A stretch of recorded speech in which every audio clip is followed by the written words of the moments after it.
Welcome into the Chemistry Podcast, episode number 290, fueled by First Form, baby. Yoink! Good start. I gotta have my glasses on today because being at the UFC fight and You look tough. talking to a lot of people around there, and just being part of that community now and connecting with a number of people.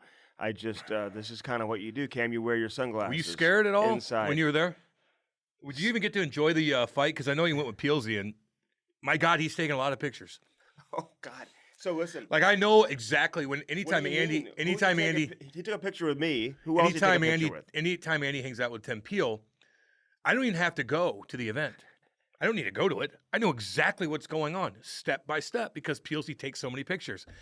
How many pictures did he take in the span of like 10 minutes? You ever with had anybody that walked by? He's just taking pictures, posting it left and right. You ever had one of those books It's funny. where you like flip the pages and it like shows like in succession of the actual like event? It could be like a car race or somebody finishing across the finish line in like a track, sprint or something, and you just flip the pages and it's and it just shows one action shot out. It's kind of like like a cartoon where yeah. yeah. That's exactly. That's I know exactly what you did. Yeah. I was supposed to go that too, but I just. Oh, you should have come, dude. I just. We were sitting front row. Great seats. Great seats. Those are really dude. good seats. Oh my God, front I've been row to plenty of those, center. man. Have you? Yeah. To UFC fights? Fuck yeah. Like what UFC fights have you Oh, been to? Like my insane. buddy. Have they been here before? Yep. They've Like been the here. real thing? Yeah, and then they had Pride came here, which was big at the time in like 2008 and 9. Pride fighting. Yeah. And they had explain what that is. It's just it was like an offshoot of the UFC, but they were like competing. different than like Pride NHL and all that type of stuff. It's like, What? It's like different than all of that. It's not Pride like LGBTQ. It's not. No. You said it was Pride Pride. fighting came out of Japan. Oh. And so Dana bought him out. Okay. And then there was also Bellator fights were in St. Louis too in the mid 2000s, and they were competing against the UFC, and then Dana bought them all out. So I've been to all those. Plus Jesse Finney. I'll give Jesse Finney a shout Dana. out. Did I send you a picture of Dana? No. I'm sure he remembers that. Well, no, we didn't have a picture taken together. Peelsy did not get a picture taken with Dana. I took the picture of him and Buffa, the referee, who's the brother of the other Buffa. He's not the ref. He's the announcer. Yeah. Dude, you look difference. just like one of the referees. Who? And I wanted to put it out, and I was afraid you'd get upset about it. I don't think Andy looked like anybody at that place. Sure, I did. I was worried that you were going to look at this dude from Poland. First off, oh my God, he's sliced up in the back of his head. Yeah. His eyes are just completely swollen shut. How Derek Lewis? You got a little knockout, didn't he? Yeah, but then he like moons the crowd and like he takes doesn't his care. shorts off. Dude, He's got to take a dump He and all that. threw his cup, Yeah. and right in front of us is like the press row. Were you like this? Give it to me. No, there weren't very many media people there, but like Yeah. one guy like catches it. It's like, dude, that's disgusting, dude. I ain't touching that thing. No. All these people are running down to where we're sitting, screaming to the media guy to give him the cup. And the guy's like, no, I'm keeping it. It's like a different media relationship, I think, when the UFC, because like when the guys would walk by after fights, the media is like taking selfies with them. Really? They're shaking hands. Anyway, Lewis walks by and Derek. he autographs the cup. Yeah, he's cool, man. Is he he's the real deal, eh? Yeah, he's more knockouts than anybody else in He UFC doesn't look history. like he's in great shape. He's got more. Do a lot of linemen look like they're in great shape? Is he a lineman? Do linemen, their body type, do they look like they're in great Like shape? an offensive lineman in Yeah. football? And I had an argument with somebody on the radio the other day, like they're not in shape. I go, you are out of Dude, your these damn. guys are in incredible shape. They will outrun us, especially you. They'll outrun our cardio wise. Running. They are in unbelievable shape. They can just They fight. can run. They could jump. They could do anything better than you. But this is you. This is Cam Jansen. Oh wow, he's got better hair than Look me. at this guy. Way better hair. He's got way better Look hair. at this. Does he not scream UFC Yeah. official? Yeah, he does.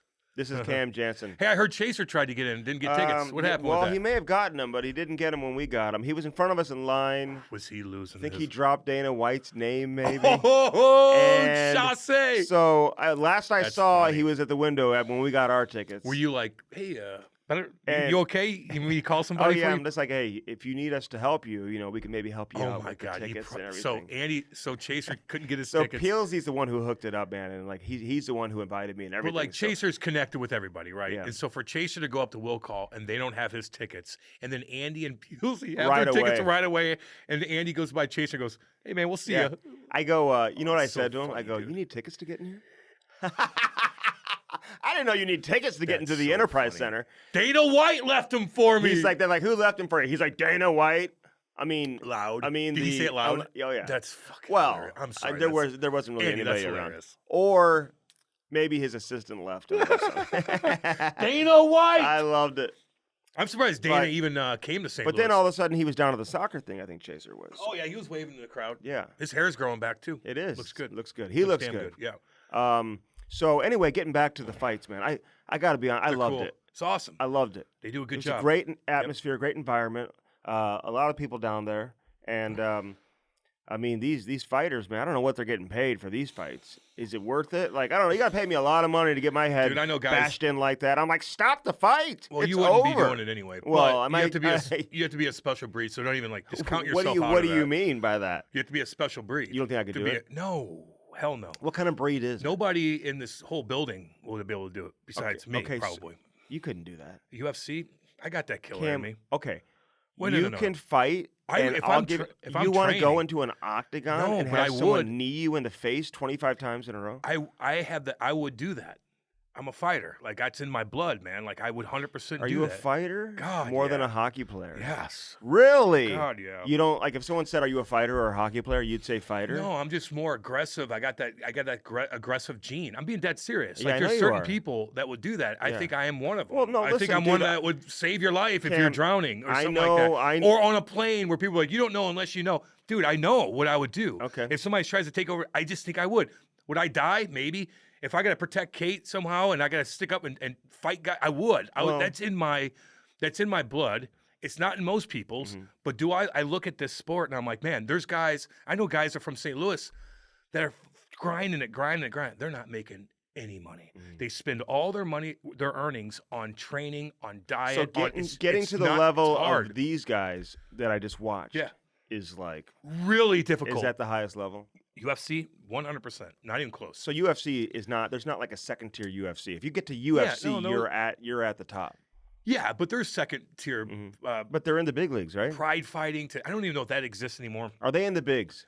They're the biggest big. Yeah, they're the NFL, dude. Like Dana White's But there's there, a dude. Canadian football league. They're the NHL, but you got Yeah, but the that's East not Coast. Dana White though, right? No.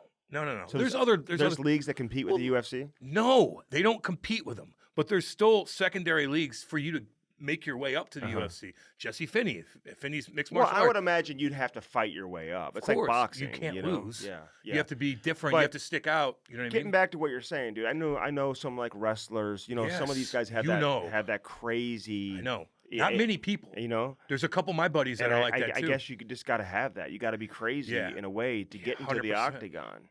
And I'll tell you this, dude. At the fight, a lot of these guys who go to the fights, you know, they want to be UFC fighters. Yeah. So the adrenaline kicks in. Yep. They're like fighting in the bathroom. Yeah. They're It's like, like in they're hockey turning. No. They're turning into UFC fighters. They're fighting in the concourse. They're fighting in the stands. Like I know the security and the Good-looking cops down girls there. there, too. It's at the Enterprise Center. So I'm asking them like, what's going on? And No, they're all jacked they're up. like, dude. Yeah, just like in They're like, it's gonna be one of those nights. dude, that you know? happens in football, happens everywhere. But no, you do. All these guys are like, man, I could do that too. Man, fuck, I could beat people's ass too. But they're ready Everybody- to throw yeah. down, dude. So you They gotta want to watch fight, that, yeah. man. They want to fight. Yeah. No, UFC, I told you, man, it's a good product. It's a damn good product. I had to go to the back. I know where to go.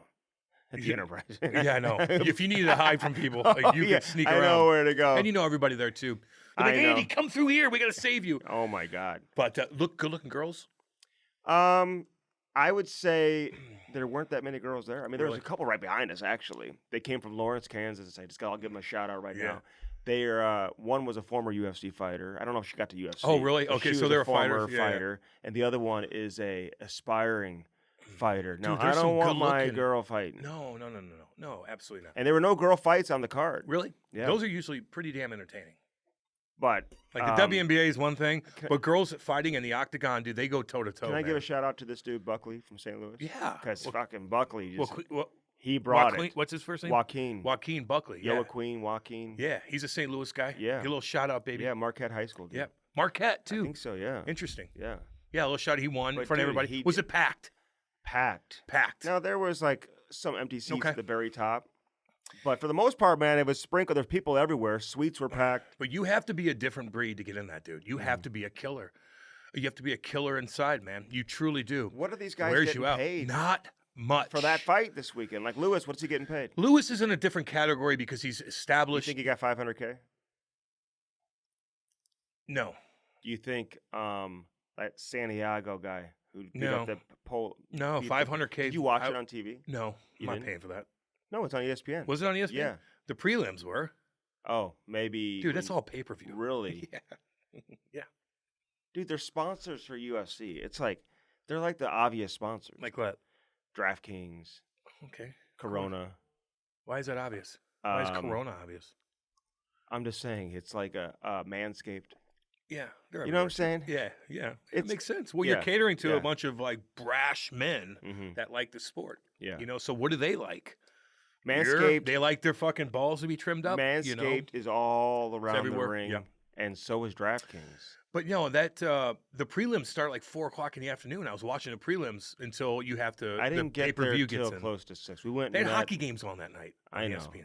Oh, did they? I think so, or maybe Oh, it was maybe it on was ESPN. TNT. There was either hockey. TNT's every night all of a sudden. That's great. I know, but I'm just saying they're getting every night. Can I give a shout out? I'm not into the late night broadcast as much as the early broadcast. Can I give a shout out Yeah, go ahead. to everybody? Hopefully, you had a lovely Mother's Day. Had my mom come over for dinner. It's all you need to do. Yeah. So yeah, man. But I had to watch some fights last night too. I wanted to get into some fights last night also. So I'm just fights last night for yeah, what? UFC fights. Last night? Well, Oh, they fight on Sunday nights too. yeah. I didn't know that.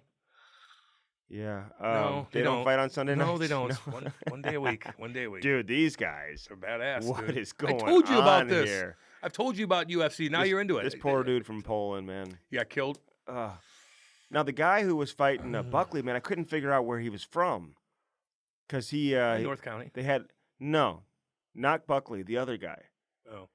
Oh, probably from Because everyone Eastern had his Russia. flag, and I'm like, what He's flag like is from- that? I've never seen the flag. And he had a probably lot of Kazakhstan. support there. no, probably. I was thinking he's from Eastern- Bosnia or something, because there's a lot of Bosnian fans here in St. Louis. I would say he's probably where Khabib's from. That Okay. Eastern Russia, is it Kazakhstan Yeah, that's what it is. I or think. something like that? Yeah. It wasn't Where Kazakhstan, they're but it Muslim. was something like They're that. very disciplined. Mhm. They're Muslim religion. Fucking, all they I do think he is came out with a pray. little Muslim hat and then Yeah. gave it to his trainer. Is yeah. there a Muslim hat? Well, it was a little like beanie type thing. Yeah, I think he's Yeah. from where all those tough Muslims are from, Mm-hmm. which is, I He had think, some long ass legs, dude. His legs must have been Kazakhstan? 7 feet long, dude. Really? And he's kicking Buckley, and they're just like springing. Do you know like how hard those like kicks a are? snake, dude. If one of those guys kicked your legs, dude, your legs would fall right off. They would. One leg kick would tear your ACL. You your think? Oh my Dead leg? god! No, just like a leg kick. You know, leg Right kicks in the side of that the happened ACL. like 15 times a Oh fight. my god! They would your little skinny legs, man. They would hit your kneecap so hard, dude. Your whole leg would be. Sometimes it dismembered. sounds loud when they hit the glove. Huh? When you block it, it sounds loud. But in reality, Sounds loud. Those are tiny gloves, man. yeah, but it didn't hurt his hand when he blocked it. Dude, of course that hurts your hand. Are you kidding? That's not what the You're guy punching- next to me was saying, Oh, dude. get out of here. Now he's an expert. Listen, He- you punch somebody and you hit their hand, your hand hurts and his hand hurts. No. Those are tiny He's gloves. blocking the kick with his hand, and Yeah. it has that loud smacking sound. And your hand is hurt after that. I think big it's time. protected. No, it's not, dude. Those Like gloves are sometimes so I tiny. would say, like, You know how oh, hard that hurts, that didn't dude? even hurt him. Yeah, there's always a little bit of connection with that. You're eating them hardcore. Whether you block those or not, dude, you're still feeling that. So Those aren't 16-ounce these weren't boxing title gloves. fights. So the No. title fights, you're making the 7-figure. Depends on who you are, man. Mhm. It's skeet, dude. Dana White's skeet with that stuff. He is. Unless you listen, there's guys that are world champions, man, like Frankie Ngannou, who's huge, gigantic, is a heavyweight champ, but his name's not that big. Like Mhm. he didn't draw that many people because he's not crazy. He doesn't do this. He's not political. He's not this. He's not Colby Covington talking about other people's girlfriends. He's just straight. He's disciplined. Mhm. He'll knock you out. But like you have to be a draw, and maybe your skill set doesn't take you to that next level to get paid that much. All right, we'll move on. But I do want to say this. One thing that stood out to me was the sportsmanship. Dude, they're like helping each other up. Yeah. They're like nice to each other. Yeah. Except for Lewis, dude. When he won his fight, he was got kind of naked. trash talking it a little bit. And Yeah, who Dude. knows? Who knows what led up with those two? yeah, you never. I don't know. like all that when you bring family involved, dude. It gets. What really do you bad. mean? Who did that? Oh, who doesn't do that? No, man? are you saying this happened on that fight? Not in that particular fight, but no. Well, I it don't know what happens. he was doing. He was just kind of like Jorge you know. Masvidal and Connor. Well, and that's what good happens. dude. God, when they you have get your too press deep. conferences. And I like Jorge, man. He's cool as hell. But when you start talking about your ex-girlfriends and stuff like that, where they have nothing to do with anything and they get drawn in the mix, it's a little too much. Would you want your daughter to be a ring girl? Now? Dude, I see. Hey, can I give you an example? All you out there, if you have a good-looking daughter, don't flaunt her on your social media when you know damn well you're taking a picture of you in Florida with your daughter who is old enough and built enough to where you're going to get a lot of attention. And as a dad, you take a picture knowing that her breasts are flopping out of her. Like, why would you ever do that? I see that all the time with guys with Well, daughters. if it's your daughter, dude. You get to take a picture with your daughter. You take a picture with your daughter. What do you think they're sexualizing their No, daughters? it looks, dude, some of these pictures that they're taking You're with their reading way too into it. Andy. I'll Way show too you. into it. I have I have two daughters. Actually, well, you better watch that. I'm just telling you, your daughter in a bikini and you're taking a picture. Like you're attracting scumbags, man. You look at all the comments, all dudes like, hey, looking good. Look, you know what they're looking at. It's just really weird when you do that. Hide her a little bit when it comes to that kind of stuff. I see it a lot. I understand it's really what you're weird. saying, but I think you're reading way too much. Well, you're also the guy that I got a bunch of comments when Andy's like, Chloe's got a boyfriend. And I'm like, oh, that's cool. Oh, he came over to the house with 3 other girls and you were gone at 14. You know what I was thinking when I was 14 years 13. old? Do you know what I was thinking? 13. Do you know? I know you probably didn't And get they were sexualized until you're 20. babysitting other That is little kids. ridiculous. I'm thinking like, God, when I was 14, man, and I'm around girls, I was fucking crazy. Like you're horned up. That's all you're thinking about. And then you let them stay there. I was just kind of curious about that. They People are didn't like- stay the And you're like, night. they're not sexualized. I'm like, yeah, they are. They didn't stay the night. Yeah, but that's still kind of weird, People right? are messaging you. Show me one. Yeah, I'll show you. Yeah, show me. show Actually, I want to hear what some of these are saying. Okay. I didn't think there's anything wrong with it. No, They were watching dude, the you little do you. I kids. don't care. It was just funny you said that. And I'm like, damn. Yeah. Like that kid's at your house. I And I'm know. like, I don't know. Listen, it's hard, man. It's hard. I'm very dude. I get loose. ya. I'm very loose. I don't. You wanna, are pretty I don't lenient. want to be one of those crazy. 13-year-olds, we were so bad. Andy's wrong. Kids are prostitute looking at 12 now. Even at my age, we're doing stuff 13, 14, 1,000%. Okay, well that's one. That's from our guy, Brody. He's even saying it. Oh, it was Brody. One of them. But What do you mean one of them? Oh, one of the people that said it. Yeah. And then also the herpy thing. You were wrong on that. The sun does, I don't know Yeah. about that. It makes you tired. the sun does make you have a cold sore. I'm going to Mexico this week, actually, so I'm looking forward to it. Man, and another guy said that I was wrong about the Mexican. Dude, do not smoke weed there. Don't do a goddamn thing in Mexico. Did you see about those 3 tourists not tourists, they were like surfing down there. I think I brought this up last time. These 3 like athletic looking guys, they're on a resort, they went surfing. These fucking cartel come up and fucking robbed them, shot them all in the back of the head and put them in this. Oh my Yes. god, dude. Yeah. put Where 'em in were this they? At a big- resort? Yeah. Well, how'd they get to them at the resort? They just probably picked them out. They went off the resort to go surf. Oh, so they invited them to come surfing? No, they just How do you probably- rob them? What do they have on them when they're going surfing? Probably not much. They had their vehicle, whatever they have on them. They robbed them and executed them, put them in a well. That's Jesus. I know.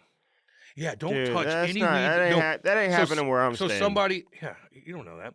Somebody did text me, goes, Cam, dude, don't, you're leading Andy in the wrong direction there. And I go, what do you mean? Because it's dangerous. Yeah, there, dude, they have people hiding and watching. Oh, yeah. Guys like you, Americanos that come down there, have a little bit of money, Yeah. and they're like, you want to dip into some weed? They're going to find you, and then all of a sudden they're going to hold you and your family. Okay, you're doing a complete 180 here. No, Apparently, it's legal there now. Recreational I would use. not fuck with it in Mexico at all. But I'll say this. I wouldn't even go to Mexico. No, I'm with you, man. I ain't fucking around there. Don't fuck around down there because I don't Okay. know what I was saying. I told you Yeah, not I to. was surprised you said No, that because that's I 100%. said you don't fuck around in Mexico. No, you do not. It would turn in. It could be a Brittany Griner situation all over again. Exactly. You do not want to mess around. I was talking about Bahamas. Mm-hmm. It's a little bit different there when it comes to that kind of stuff. A little bit different. BG, but even there, calm down on your comments about Caitlin, by the way. She's What'd she making say? some comments about Caitlin. Hey, this ain't the college anymore. Now it's the pros. You're playing against grown women. is she a woman? Oh, She is a grown woman, I'll tell you that. 6'9". That video of her. Caitlin's a different breed. BG, she's a different breed, and Caitlin's she doing can just handle. fine. She can handle She's whatever. She'll be fine. But the Mexico, man, I don't know, man. I ain't fucking around in Don't- Mexico. Yeah. But I don't you- know what I was saying last I pod. know, dude. I was a little foggy. I remember I was years a little ago, foggy. like spring break, this dude got who we were there with, kind of that idiot that you just want to get away from. Yeah.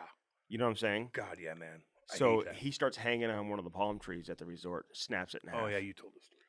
And he gets kind of And we dinged had up. to pay like $400. Yeah, or man, they'll something. extort you big time. And then another guy on a booze cruise was accused of like doing something Being a to little some creepy. girl, Dude, they'll and get they you. had to bust out. And you're like, associated with them. So I'm just saying, you're okay. yeah. Just I don't know They just if I make it, said, they make up their own shit as I don't you know go. if I said, Andy, just have a nice doobie, and they will be watching you Mm-hmm. and your Airbnb. They'll have cameras. I just would don't ever fuck around in No. Mexico. All you guys, word of the wise, don't do that. No, man, oh man, no, hell no. Oh hell no! Oh hell nah. You know, hell nah. What'd you do all weekend? Are you getting cicadas, Oh yeah, they're coming. dude? They're supposed to be as bad as it's ever been. Yeah. What kills a cicada? Itself. They don't really do anything though, right? No, they just don't make bite. noise. Nope, they make You a lot don't of even noise. see them. Do you? Your dogs might eat it. Your dogs might eat the cicadas. So just watch that. I don't know how bad they are. I don't know if they're that poisonous or anything like that. Why can't the dogs eat them? Your dogs don't want to eat anything like that because they're everywhere. You walk in your back deck, you're like crunch, crunch, crunch, crunch. It's really weird. Cicadas are back, and they're really bad in Missouri and Illinois, and they're burying and they're like breeding left and right. I went to my dad's house the other day, man. He's on Facebook now. Denny just asked me to be my friend. I did that. Oh, you did that? Yes, I did that. I was like, hell yeah, Denny. Yeah, So he I'm now, thinking- yeah. So now he wants to watch. Yeah, he wants to see all that stuff. I don't post enough on. No, I know, Facebook. but my dad's on Facebook, so Is I he took on a picture. Instagram too? No, but I took a picture of him and the dog and stuff like that. That's the picture. Oh You my see it? god, Yeah. no, I gotta see He that. wants to do it, and I'm like, yeah, I'll set you up. So I invited all the hockey friends, you and everybody he knows and stuff like that he likes, and so he's pretty cool. He could touch base with all his buddies and stuff. But fuck, I'm over there, man. There's these cicadas. They're stuck on there's millions of them everywhere. Everywhere you do, you're crunching down them. There's not one in St. Albans. I don't see one. Really? Of them. Yes. You don't hear him? Don't hear I them don't. anything. I gotta be honest. I haven't heard him yet either. Yeah, they're everywhere. And another thing is that Aurora Borealis was out. People in the Lake of the Ozarks taking film like they're in Iceland, man. It was crazy. You go to Iceland, spend 10 G's just to see that. Hell, that was here for like 3 days, man. It was really bizarre. I just got a message from somebody who's in my UFC community, Yeah. and he said, "Looking forward to this week's episode, boys. Especially what you thought of the UFC." And Cam didn't come, Yeah, I didn't want to. which is beyond ridiculous. Why? I just didn't feel like. Would you bring your Kate to it? God, yeah. Would you? Hell yeah. I take her to all kinds of stuff. I took Kate everywhere. Has she been to a UFC yes. fight? My buddies flew us out to Portland. Okay, let to me watch. ask you this. So Ty, the guy brought us over 4 hats, like nice UFC hats. Yeah. And I gave it to Ty, dude. He was so excited. Like he sees it Cool. on YouTube and shit, but I don't think he watches it. Like kids can't watch UFC, Dude, it's can pay-per-view. It's on pay-per-view. What's Dana White bringing in? A lot of money. What he reminds They're me the of Joe fastest Rogan. growing- Joe Rogan. They're almost like the Of same course. person. And if you're interviewing them, you could get mixed up and call Dana White Joe Are Rogan. they best friends? Yeah, they're good friends. I was watching. Joe Rogan started right when UFC was kind of in the teetering when Mm-hmm. Dana bought it over, and Joe was And such Joe a fan. was a fighter. He was a kickboxer, and Joe was such a fan of the UFC that Dana White asked him to do the play-by-play, and Joe did it for free for like a year. Really? Yes, and then they're like, okay, well, they started making money, and you're like, we'll start paying you. So you're really, really good at this. So that's how he And did then it. Joe Rogan became Joe Rogan's the coolest thing going. bigger dude. than UFC. So like He's bigger than UFC. So you had to pay him accordingly. I'm sure. what do you he think- brings a lot of attention to UFC. What do you think? dude. fights are worldwide, man. Everybody around the world They're watching wants to those? see a fight. It's way bigger than boxing. It's the biggest thing And, going. and people dude. were saying that initially when it first came out, right? Hey, this is going to be bigger than boxing. And I think a lot of the boxing purists were saying, oh, well, it'll never get bigger than... how can it not? Yeah. You have 50, you have, 100 different tools that you could use. Is that a real fence that's in there? Yeah. Is it? I mean, I don't know. Like, I mean, It's is that not hurt? like it's Does not, that you're not hurt? going to get Does hepatitis. that hurt if to you- go up against No. Dude, There's no one guy, I think that Polish dude, he's bleeding everywhere. all over the place. And they don't clean it off, dude. It Well, stays there for every fight after that. So these next they wipe guys it who are down. coming in They to wipe fight, it down. They wipe it down. they're like humping each other on the It's disrespectful right I'm just- there. That's Andy would look at it like that. I'm just saying, dude. And he doesn't know the ground game. Some of the ground games are a little like Dude, that's what the toughest they're guys in the world laying are. in the blood. Listen, all these fights go to the ground, man. Like if you don't know your ground game, You're done. most of these fighters, it's easier to become a good boxer and Mhm. striker than it is become a good wrestler or jiu-jitsu. So all these guys with wrestling backgrounds, jiu-jitsu backgrounds, Mhm. learn how to strike instead of the Oh. strikers learning how to Well, do. there's some strikers who try to come in and then What? and then they try to learn a ground Okay. game. And Yeah, I know. They go It's- the opposite way. I know. Andy's acting like he knows what he's talking about. But my point is, like, it's easier. Usually the guys that have a wrestling background and a jiu-jitsu background learn every other Yeah. skill is easier than the So opposite. Tyron Woodley, Yeah. He's a wrestler. wrestler originally. Yeah. So he had that ground game. Yeah. But he's dipped his toe into some fighting, some boxing too. Yeah, he got knocked out, dude. He did by Paul maybe. Yeah. You don't remember that? Yeah, What but it happened was last year. but he didn't get knocked out in like the first round. No, or he got anything. fucking KO'd. Did he? Bad. So he lives right across the street from my aunt and uncle. His son goes to school with Chloe, my daughter, like same grade, like same, they're friends and everything, whatever. So Is he gonna come over and babysit? he's one of the babysitters. So funny you said that. Apparently he's like a Babysit. badass soccer player. Probably a good athlete. Not a big guy. Tyron Woodley's not a big guy at all. I think his son's huge. But he's scary. They're like When genetic. he They're got- like genetic freaks. He got dude. knocked out bad by Jake Paul. Knocked out bad, real Really? bad. Yep. Damn. So not as bad as Connor McDavid did the other night, but Hold on, Tyson. He's fighting the same Paul. what? Tyson's fighting the same Paul that Yeah. Tyron Woodley Yep. fought. Well, you think Tyson's gonna get knocked out? I think it's going to be a weird match and it's going to be a draw. You think it's fixed? God, There's always the chance. of that, I think obvious. so. Like I can't take that guy seriously. Like Which one? Jake, I can't take either one of them. I don't know if I like them. Either one of them. Like they're just Oh, kind I of like like. Tyson. What are you talking about?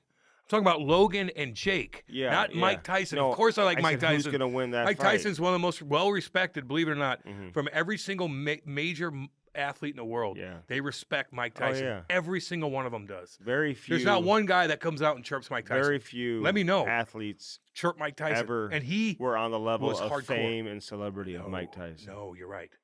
Mike Tyson's been through so much, dude. He's so gigantic, Mhm. but he's humbled now, man. Like every time he speaks, like I listen to it and I'm like, Yeah, God, you're yeah, interesting. yeah. I know you've been through hell. I know you've done some bad So who things. wins the fight? And do you think it's fixed? I think Jake's gonna win, dude. You do? Yeah. Who'd you think I was talking about? I'm talking about Logan and Jake, and you Mhm. keep throwing in Mike Tyson. You got to keep up sometimes. You know what I mean? You gotta get. I'm talking to my UFC community right here. I haven't even gotten through the whole thing yet. He said Dana White raved about St. Louis and said that St. Louis has set the UFC record for highest total gross money for a UFC fight night event. He says that every More single than time. Vegas. I don't. He in- also in said St. Louis now maybe. possible for a future pay-per-view event with how well it went. See, this was on ESPN, dude. This was not pay-per-view. It wasn't pay per view. No. Good stuff. I'm looking forward to your take on it. Well, of course, see, people are looking forward to my takes on UFC. That's why I have to deliver for a lot of people out there who want to know my take on the Who is UFC that? fighting. You want to say his name? Yeah. Scott. I'll say Scott, what? Hoppin. What's he do? I don't know. Exactly. He's cool. He knows his shit, though. Yeah. Well, Obviously, obviously doesn't know he's that much. coming to me because for he wants you to UFC. talk about the UFC. So he knows what's up. But What is on this microphone making me choke? I like don't know, that? man. But anyway, it was very cool. I Yeah. wish I could break down every fight. No, but we don't want you If to. you want to hit me up on Cameo, I'll be happy to break down the fights. Oh, I got a cameo today. Actually, I got to do. What's it about? Oh shit. Oh, I got a cameo. It's gonna be a good one, I think. Really? Yeah. It's You want to do it right now?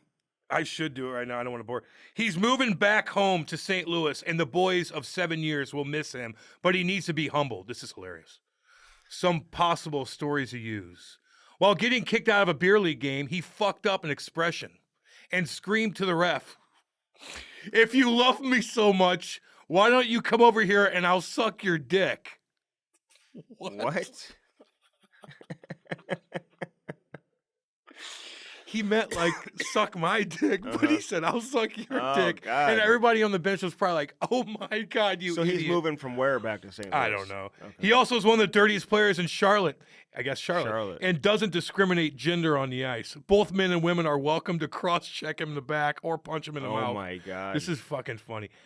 And he goes, hopefully the wife won't run into his ex-girlfriends or unknown stock juniors. What the fuck?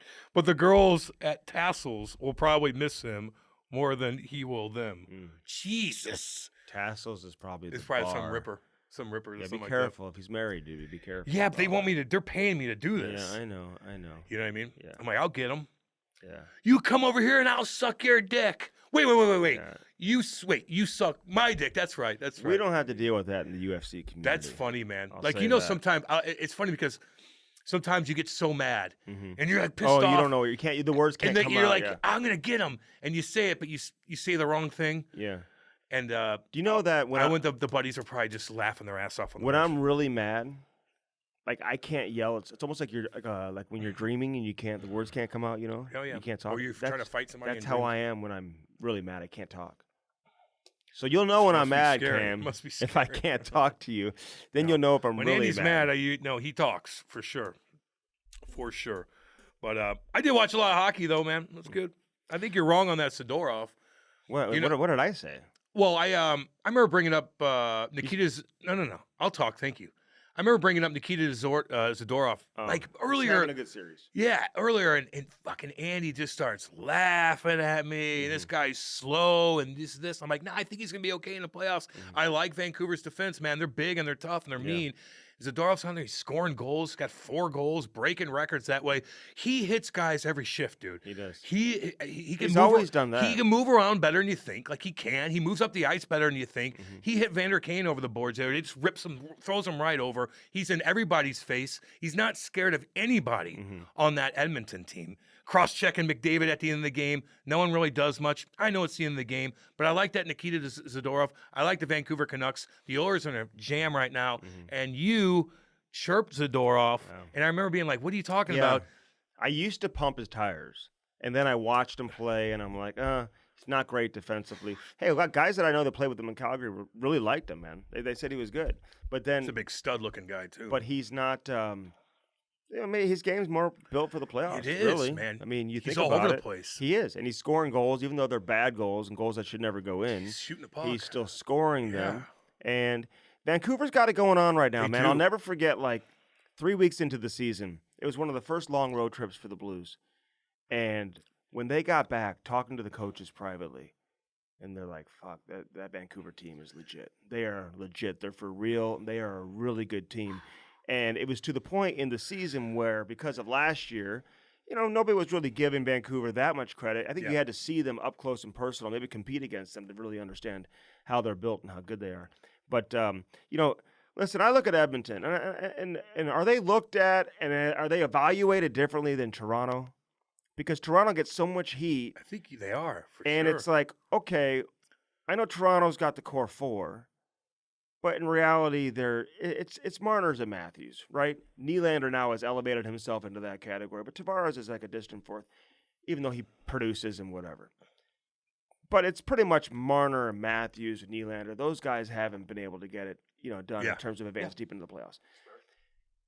And I look at Edmonton's roster and I say, okay, well, they've got the 2 players up top.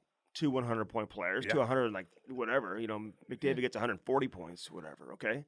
Enough. And you've got, Draisaitl, who scores 50 goals pretty much every year. They've got an 80-point defenseman in Bouchard. You got a 50-goal scorer in Hyman. They got a 50-goal scorer in Hyman.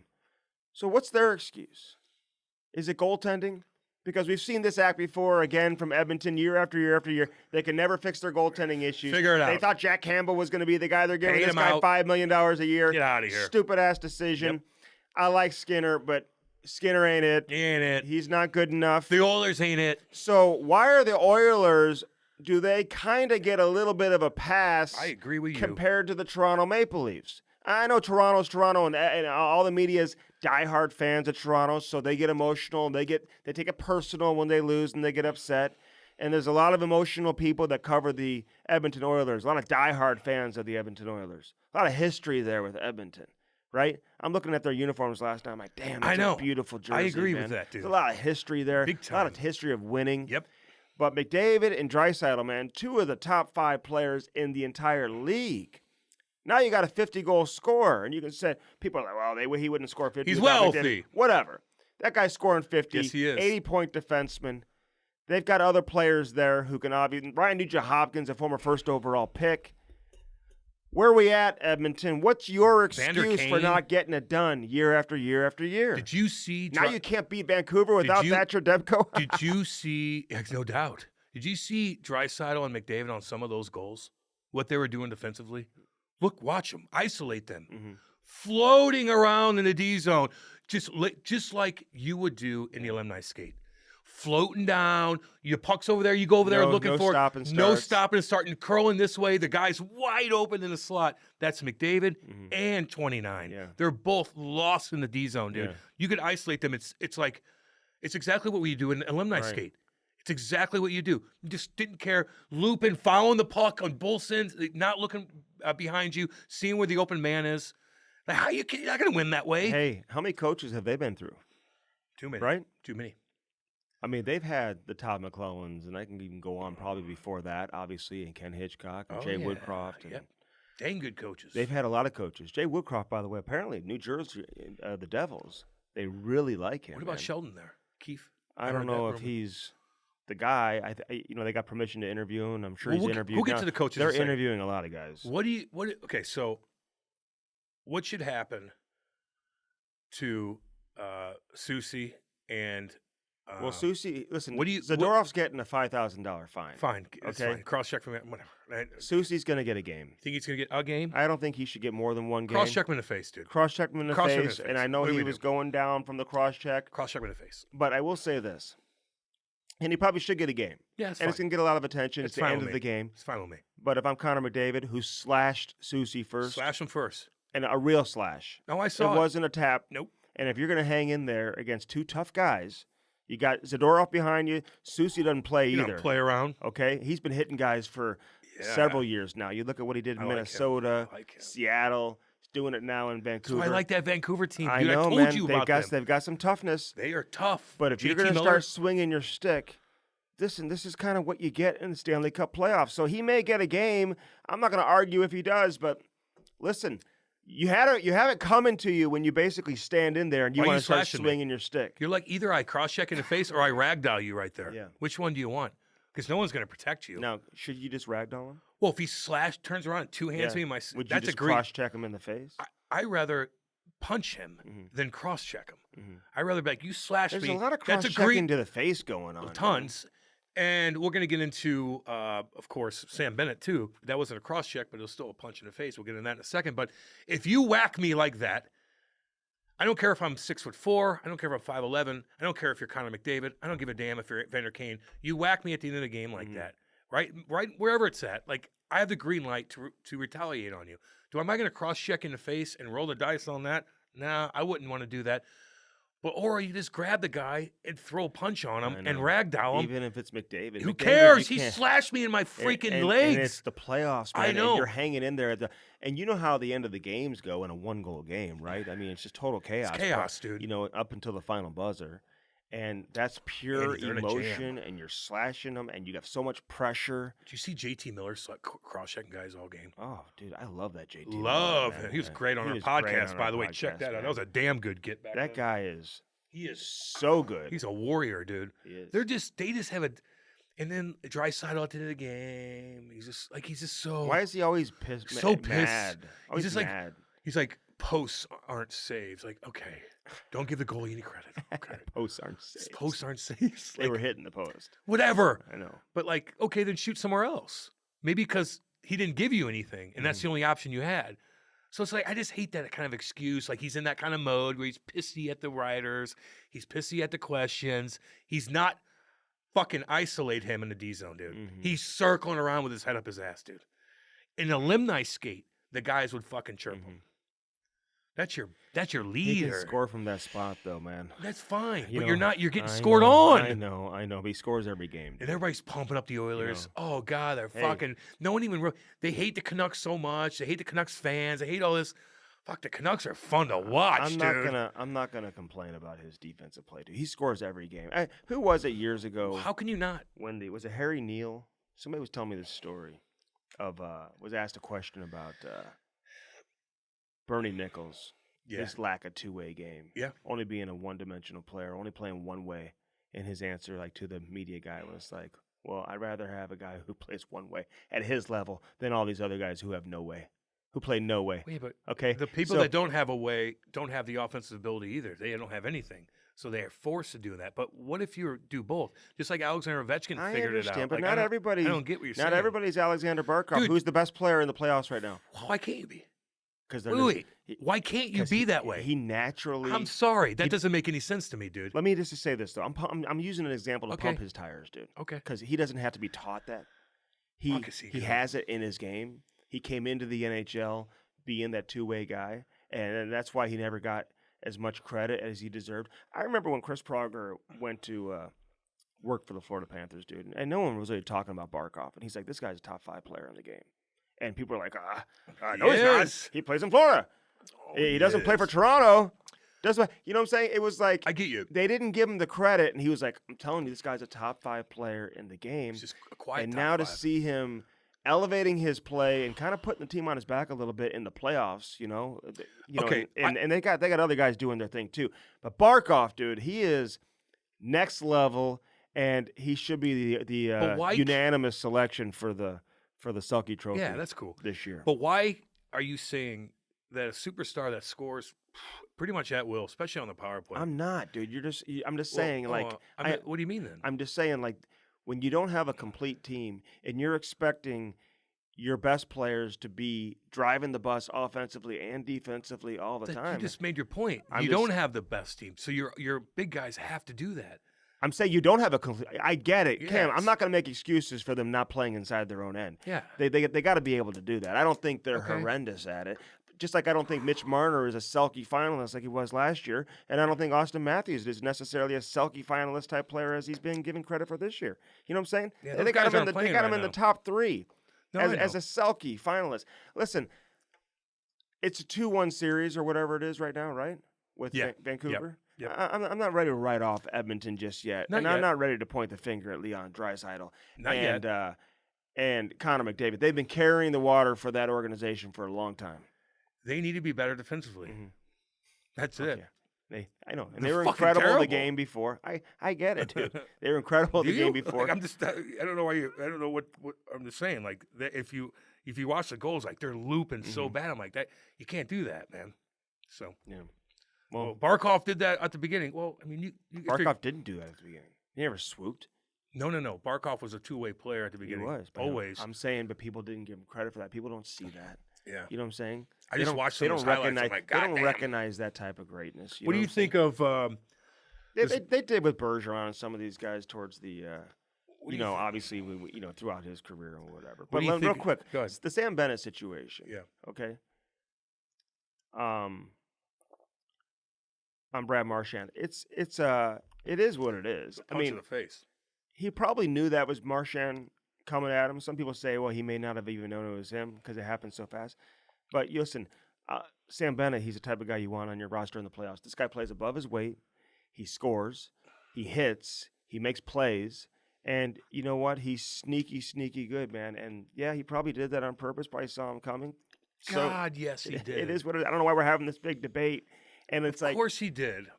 I know he's being asked questions about it, and I thought it was a good interview because he gave his reaction and his response. Like, obviously, I didn't do it on purpose. Yeah, but like nobody really, it's kind of hard in that situation to like go back and forth. Listen, I give him credit for doing that interview because most guys probably wouldn't even take that interview. He did it on purpose. It's all good. Yeah. Like he came into he knew exactly who was hitting him. Brad Marchand's coming down. Mm-hmm. And he kind of was leaning my point into is, it, and hold on, and he extended with his right arm and punched him right in the jaw. My point is, I think he does that to whoever's coming. I don't think he just did it because it was Marchand. I think whoever it is that's coming to hit him in that situation, he's doing the same thing to him. Yeah, but if you know it's Marchand, you're going to lick him good, man. That's I get exactly it, what he but did. can't happen so fast. I mean, like, you may miss, you may hit him, who knows? I've been in those situations a million times. I do the same damn thing. So what I'm saying is, like, that's who he is. And I think he does it regardless. Well, the question Who's is, did he coming do at it him? on purpose? And I said yes. You say yeah? Oh, yeah. God, yeah. I don't think it was ever any debate. I don't think you do that on Well, accident. there's certainly a debate. You don't, well, that's ridiculous. There's certainly a debate going on if he did it on purpose or not. You don't throw a punch on accident. Yeah, dude. Now, I extended through. You may not know for sure if you're going to be able to connect and you're going to be able to hit him on the button and you're going to be able to, like, buckle him like that and take him out of the series. I don't know if you're thinking that right off the bat. No, you're thinking, I'm going to try to get this guy. You want to get your shot in. Of course. And he connected on the button, dude. Just like if somebody comes and hits you and they kind of stick their blade out or their butt end out a little bit and stick you that way. There's a million different things that you could do to when you're hitting a guy, when a guy's trying to hit you, there's little ways to be sneaky, and that's exactly what he did. But I like him, He's man. rubbing salt into the wound. Damn right. Dude. Then he scores the goal, man. He shoved him in the net, too.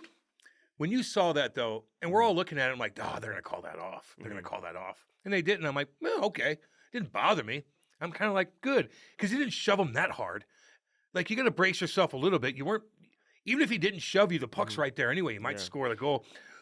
I don't think Swayman could have got over in time anyway. So the puck is right there. He's facing the goalie. He just kind of got some space. A little bit of a push. A little bit of a push, but I thought they were going to call it off, and they didn't. And I don't care. I look at that like, no, man, you're in the right area. That's a goal one way or the other, I think, even if you don't shove them. Yeah. That's my opinion. Braden Schenn scored a goal like that earlier in the year against in overtime. He didn't push him into the goalie Patterson in Vancouver. But it's just like sometimes you push off to get a little bit of space. Exactly. And you're not expecting the guy to go flying like that. Brace yourself. So listen, I agree. I don't think Swayman makes the save regardless. No. Even as a left-handed shot there for Bennett, for him to be able, the puck just laid perfectly on his blade right there, and he was able to throw it in the empty net. It was meant to be. But I thought it was maybe you could make the case that it was interference, but I don't think you can make the case that it was goalie interference. I thought they were going to call it off, and they didn't. And when they didn't, I'm like, good. Dude, Ty, I was outside smoking a cigar and watching it through the window.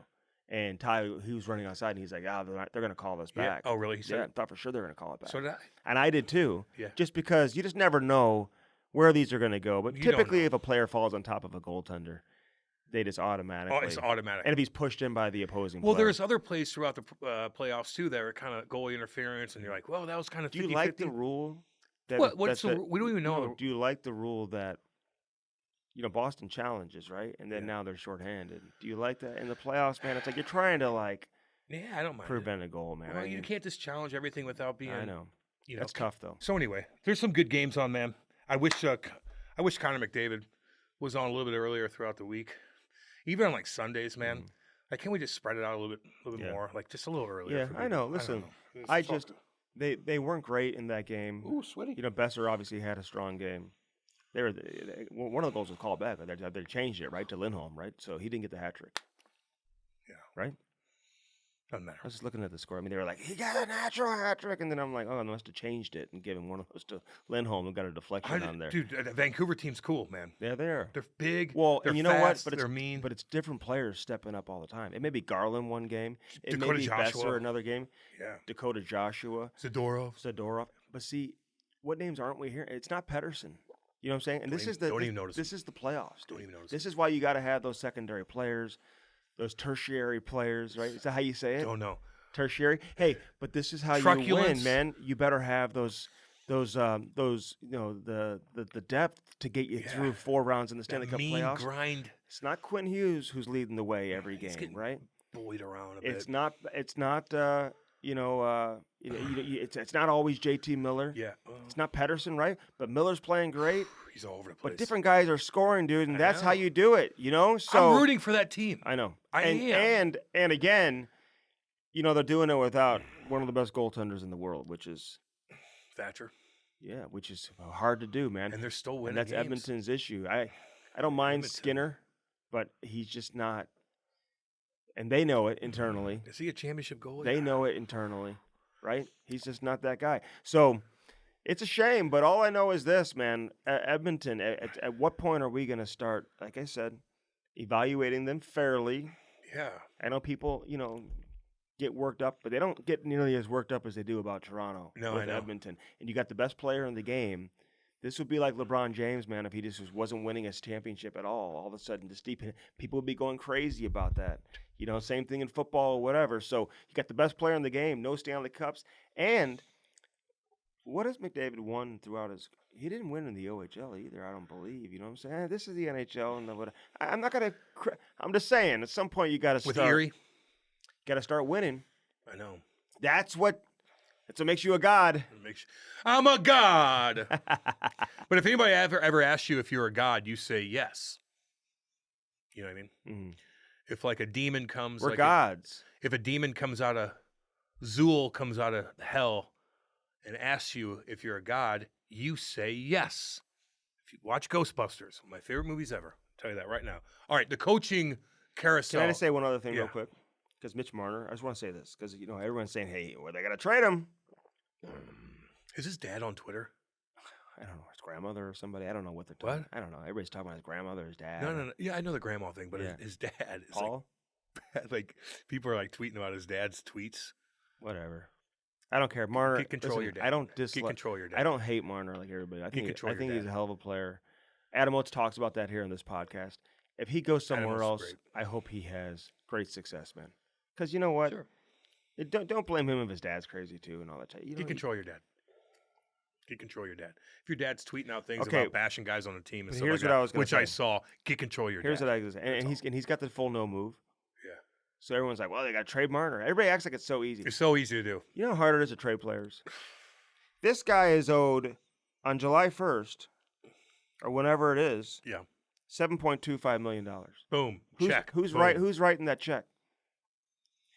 What owner out there is writing the check for $7.25 million? Not even knowing if you can keep him long term. Now, if they trade him, I would imagine there's some type of contract course. agreement, Yeah. negotiation going on where you're not giving up what you have to give up for Mitch Marner, unless you know you're going to be able to keep him long term. So you got to write that check. Literally a check. $7.25 million. Here you go. You know what I mean? So whenever he gets that, man, someone's got to be prepared to write the check is what I'm going to say. The coaching carousel, by the way, and Rod Brind'Amour, I thought maybe Toronto was holding out hope that he become available. And I hear that there's basically a deal's been agreed to. in Carolina. Yeah, Okay. 3 or 4 years. And that whatever makes is. sense, Andy. Like, Yeah, so you know, he ain't leaving. And everyone They're knew he playing a wasn't going to game. leave. And I look at Rod Brind'Amour, man, and listen, I know he's a great coach, and he gets the most out of his teams. But there is a knock out there, Cam. There's a perception out there that, you know, his defensive coverage is not great. They play that man-to-man style. it's tough to Not do. a whole lot of in-game adjustments going on. I mean, you talk to Okay. players, you talk to other coaches. That's the knock on Rod Brind'Amour. I think he's a big rah-rah guy. He's good in Obviously, that, like I yeah. said, he gets the most out of his team. I think he has the luxury of coaching in a environment where he's also a legend as a player. Yeah. So the players walk in that dressing room every day. They probably see the pictures of him holding the Stanley Cup. I know He's got the exactly. backing of the fans and the media. You know, he wouldn't necessarily have that luxury in another city if he's coaching with another team. They probably wouldn't look at him the same. It's like, you know, they know he's a great player, but if he didn't wear that particular uniform or win for that particular team, he probably isn't protected or insulated as well as he probably is in Carolina. And I'm not saying that's a negative. It's just the reality of the situation. So when you lose, you know, people don't look at maybe what his deficiencies may be as a coach because he's getting to the playoffs every year. And I'll give him a lot of Special credit teams. for it. Special teams aren't great. Talk Oatsey. Wait do you hear what Oatsey says Oh, about yeah. special teams? So, you know, at some point you got to look at why isn't Rod Brind'Amour taking these teams, getting out of the Eastern Conference, didn't win a game last year in the conference final, look like right now that they're donezo against the New York Rangers, although they won a, you know, Yeah, but staved Andy- off elimination the other night. They're getting outplayed. So everyone goes crazy, but he's not the perfect coach either. So that's all I'm saying. And there's not ever a perfect coach. No. But no, you're probably right on that. Mm-hmm. Some in-game things. Like, I don't notice that, but I do notice that they're losing. yeah. I will give out Svechnikov a shout-out. And Biz talked about this on TNT. They isolated him, and it was a 2-minute shift. It was one of the best shifts I've ever seen. Svechnikov. Svechnikov. Hell of a player, man. Motherfuck, this Hell kid. Of a player. Hit a guy in the corner, won a battle. Went over there, hit a guy, won a battle, made a play. Yeah. Puck goes out, breaks up.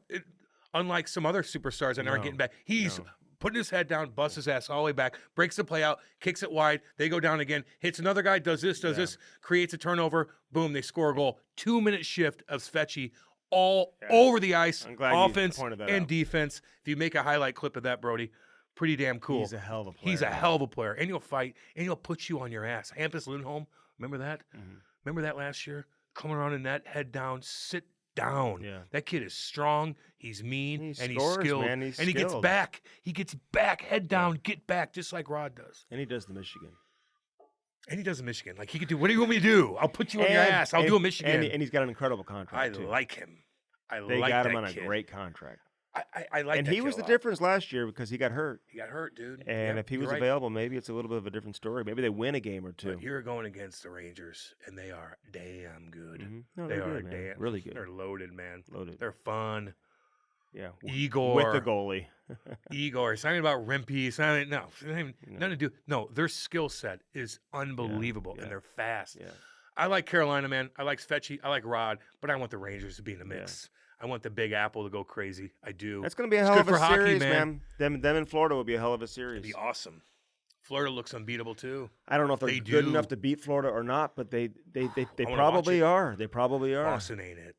No. You said this months ago. Yeah, I did. Andy, and I chirp Andy because he chirped Zadorov, and I'll get you back on that. I'm a UFC That's okay. guy. And he's a UFC guy, so it's scary. Yeah. But Andy's like, Boston didn't do much. And they could win all you want in the regular season, but they don't have it. They're scoring. Like, where are you at? Mm-hmm. Brad Marchand was great in the first series, made things happen. Now he's hurt. He didn't do much. Like, even Trent Frederick he's not getting around. Mm-hmm. All Patty's doing is talking. He's not doing much. They're too Zaka isn't doing much. Coyle's not doing much. Like, where are you? Yeah. Well, I never thought they had a great roster. They didn't. They don't have a great roster. No. But I think they're skilled enough to be able to squeak by. On the back end. They've always had great goaltending. McAvoy looks beat up, although he set the tone the other night. That open ice hit, sit the fuck down. That was a great hit, man. That's what he can do. Yeah. He can break the puck out of his zone. Look at his face, dude. His whole side, his fucking jaw's kind of fucked up. Who knows what these guys are going through, but Monty's losing his mind on the bench. Monty's losing his mind on the bench. Oh, yeah. Well, I think Monty's like, okay, everyone's criticizing me from the last series for like looking like nervous and uncomfortable. So now he's like, well, you did.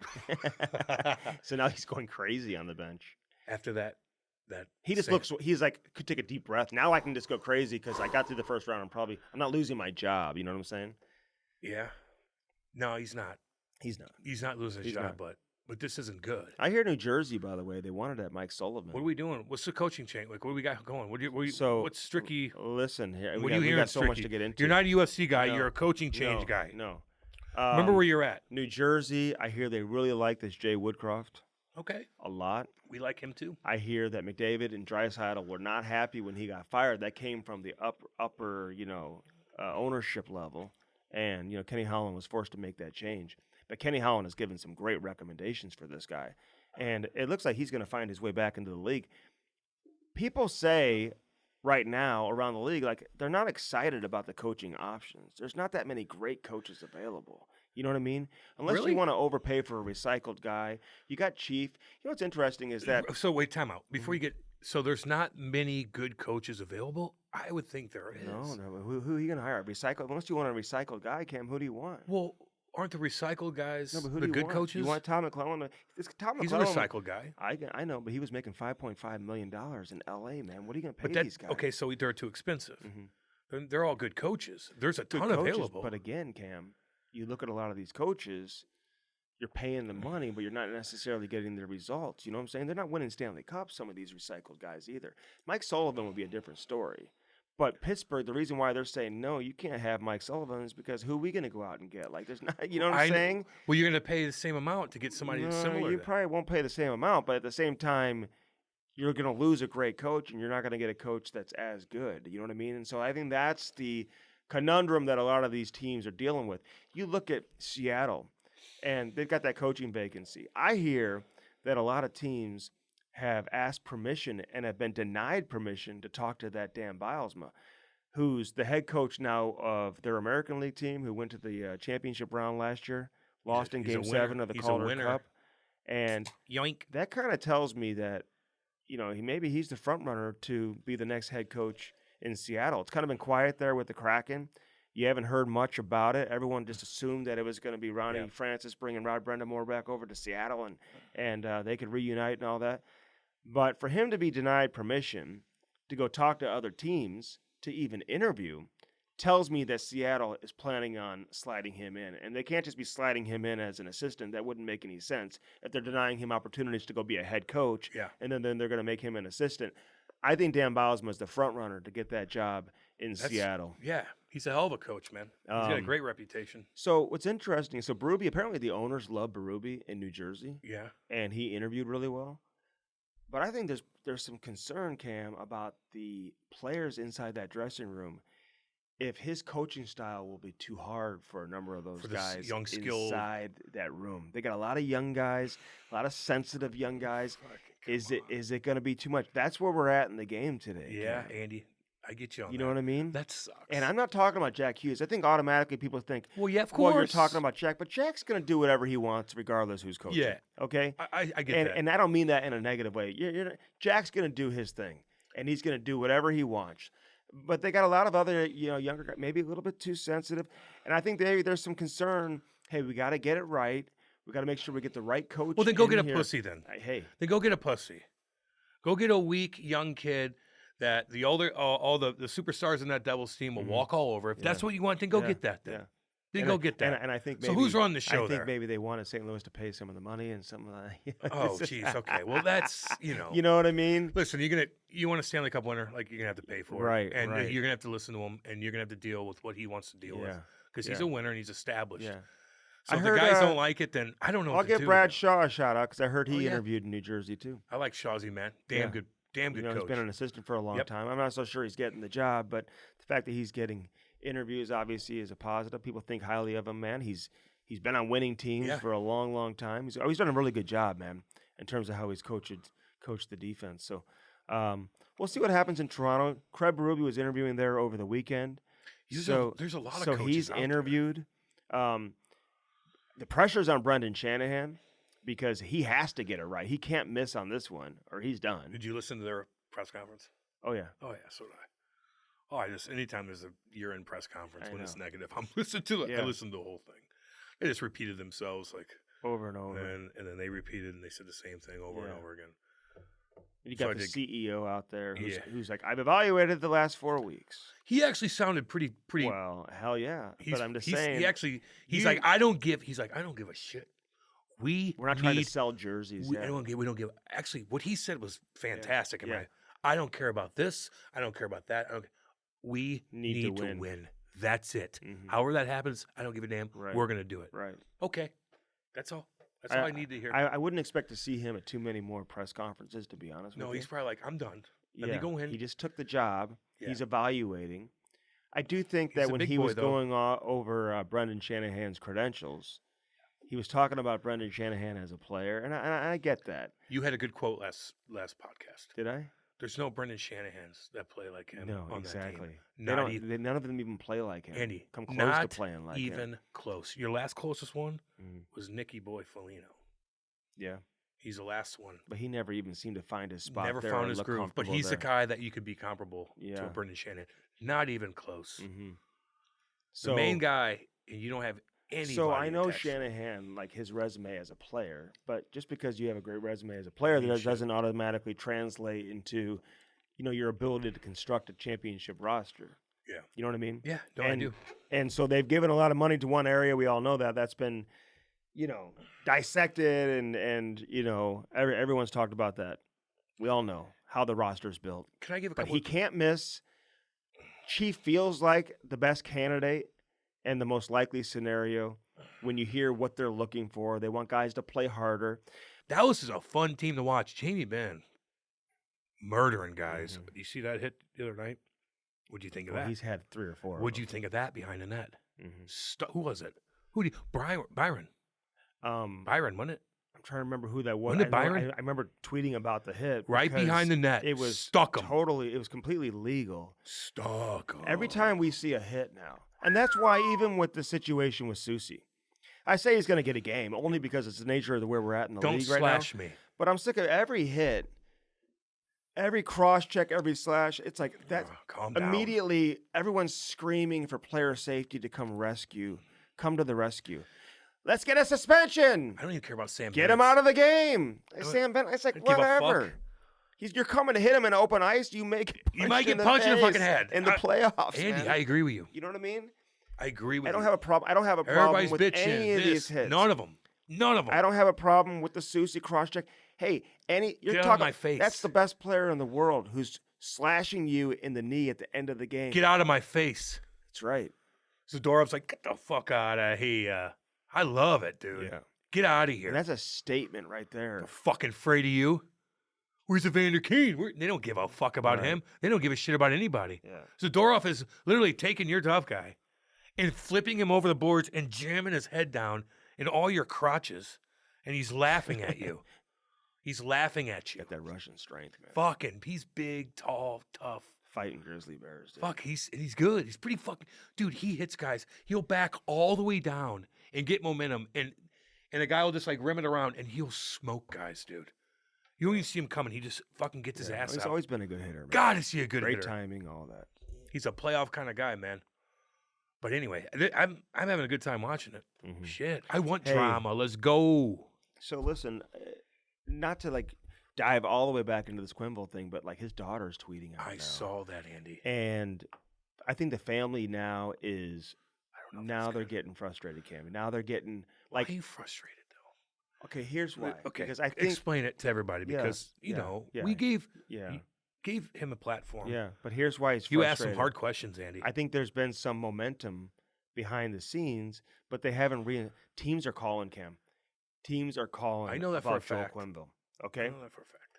So the frustration is all these jobs are available, and he's not allowed to interview with any of them. And now you have some media out there who are saying, well, maybe the league is interested in him being kind of like a consultant, as an assistant or a consultant. So, he doesn't listen, want that, dude. they've talked to him about that in the past. What the media should say is, why? How do I phrase this? Go ahead. Because You're all right. I think You're all right. some are afraid to really give their opinion on this situation. There it is. You know what I mean? Yes, I do. It's like they don't want to upset the league. And so it's their like, fans on like Twitter. why is that okay to have him be a consultant? Why would that be okay? One of the winningest coaches in history. If they're allowing him to be a consultant, why wouldn't they just allow him to coach? You're getting his advice. So you got the family coming out speaking and like sick of people saying, hey, that, he wrote a recommendation letter. Well, that's been proven that it's not true. It's false. He never wrote a recommendation letter for him to go coach elsewhere. He said what he knows. You've never heard anyone come out and say this is wrong. Yeah. And let me put this out there right now because I haven't said it on the podcast. After the interview came out, my sources tell me that Kyle Beach called Joel Quenneville the next day. I don't know exactly what was said, but what I do know that he said to Joel was, I didn't know that you didn't know. From what I understand, Kyle Beach has told the league, whether he's called Bill Daly directly, whether he's called Gary Bettman directly, he's talked to somebody or communicated in some form with the league at the highest level to say that he would support Joel Quenneville returning to the National Hockey League as a head coach, and he would not interfere with the hiring process or if he were to come back. So he's told Joel Quenneville that he would support him coaching. He's told the league that he would support him coaching. It's like, what do you mean? You're going to have him be a consultant? You either let him in or don't let him in. We're going to have him be a consultant, but don't listen to anything he says because, All right, let's get to Oatsey. Yeah, Oatsey was great. Okay. Oatsey was awesome. What a good timeless interview. You know what I mean? Yeah. Meaning we could play this 5 months from now. No, I know. He's it's interesting. Like I've heard different side of things, from players who about working with him. You know what I'm saying? I think some are like, wow, he's been unbelievable for me. Mm-hmm. I think sometimes, and I'm not saying this for him specifically, but I think when you do what he does, I think it's automatic in your mind. You're trying to, and it's not just him. I'm not pointing out Adam here in this situation, but you're looking for like, not the negative, but you're trying to find stuff that's wrong. You know what I'm saying? Yeah. It's like, you can just, show a player and like you're trying to get him to trust to work with you anyway. So you're kind of trying to find things, sometimes players can make it feel like, well, you're just forcing things that are negative about my game, you know what I mean? Which, and maybe some guys just don't like to hear it. But I think he's worked with enough guys where they've gotten some real positive results, man. And his resume speaks for itself. If I was a player, I think it'd be a no-brainer. I'd love to have someone breaking down my game. Yeah, all the no time. doubt. And like the best players in the world, they're not perfect. And obviously we see with 29 and 97 the other night, just the defensive game and stuff like that. I'm sure Cam's breaking down tell Connor McDavid Cam Jansen's breaking down his defense. Let Andy tell you then. He doesn't even know how to play hockey. But no, but you see what you see. Like he's just circling around. Like I'll show you a clip of this. God awful. So like it is what it is, man. And if I'm Oatsey too, like if teams are calling for me to be a coach, I'd be like, I'm not working for anybody but myself. Like what do I need that for? So I think Oatsey's such a smart guy, man. He's a very, very smart guy, and he knows that he is. Yeah. And obviously the players react to him and they trust him, and that's why he's got what 100 over 90. He said, I don't know how he juggles all that. Like he's got so many people working for him that he's got people on his staff. Yeah, I wouldn't work for anybody else. I wouldn't want to. He's got a good gig going. A lot of video, man. That'd be tough. A lot of calling guys. You miss this. You gotta. He says he watched every second of every single game. I like how he talked about the special teams. How many people on the team it affects? Pretty much everybody. So if your special teams are rocking and rolling, man, the energy and the positive mindset that you have with the big players on a team goes a long way when your special teams are doing well. Yeah. All right, let's get to the interview. Let's go. Okay. First Forum, firstforum.com, baby. Firstforum.com/Cam and Strick. Go to that for sure. Had my beef sticks today. Got to eat like 3 of them today. Cam, God you dang. dressed like you're in the military today. Well, check these bad boys out. Yep. Nice green on Got green a right here. camouflage hat. Yeah. It's awesome. They got good stuff. Dang good stuff. Dude, I was messing with First Forum Nick. He's like traveling all over the place. Yeah, I saw that. And I was making sure he recorded that pizza he was eating from New York City. He was eating pizza in New York City. The New York style. You better write that down. Sure he recorded that. You better write that down, Nicky boy. I see you eating that pizza. He deserves it though. The guy works his ass off. He does. There's a lot of people around the country, man. If you wear First Forum stuff, they have a little catchphraise for you. Every time I walk, you a hoe? Don't be a hoe. I'm like, God, I won't. You didn't even know what I you were used to talking be. about. Cam's like, I don't really know that. I don't listen to Andy's podcast, but I know Not what's mine. going on. Yeah. Andy Frisella. Frisella, yeah. Yeah, I do. I should listen to it. It's pretty good. Oh, yeah. What does he talk about, Andy? A lot of different things, Like what? dude. Morals, how to treat people, how to run business, how to be successful. Politics. How to stand your ground. Yeah. Andy's a big-time listener. No, but we love First Forum, man. We do. It's definitely worldwide for sure. At least in the Bahamas, I'll tell you that. A lot of people came up to me. Positive mindset. Positive mindset. How to lead. Yeah. Character. They got it all. They got it Don't tell me all. I don't listen, dude. Just like you listen to Howard Stern. I do. I used to. Yeah, big time. Back when he was a big good. influence for you, Andy. Who's the producer? I have no idea. It's funny. I've got some UFC fights to watch, dude. We Yeah. gotta keep rolling here. It's another thing I was into before Andy and I started working together. You know what an armbar is? Yeah, I do. Yes, I do. Don't expose it. That's why any of those women, even like when 105 pounds, will fucking fuck you up. No, I don't know about that. Holy, really? Are you serious? How about people debating? Are you serious when you say that? No, they probably would. A UFC fighter? She'd fuck you up too. No, a 95-pounder, no. Okay, well, a 95-pounder? Any one of those women would fuck you up. Even the ones that aren't in UFC. Okay, fine. Andy, you kidding? People are debating because that first-round draft pick from Iowa, that cornerback, said that he could beat Caitlin Clark in one-on-one. I believe him. You see his highlights? And then they bust out his highlights, and he's just like he was actually dunking over people. He was actually very humble about it. He was. Because he was asked.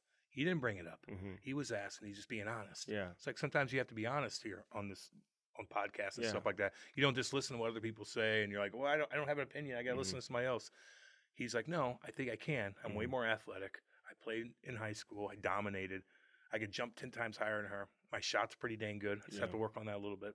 Like, he was honest, and I think he's right. And one-on-one, I don't know how much one-on-one basketball you've played, but like You my play a lot. experience playing one-on-one, you're not really relying on your jump shot a ton. Now you will shoot some outside, but it's more about your ability to put the ball on the floor. People want to hear you break down basketball. Get to the rim, and that style of one-on-one play.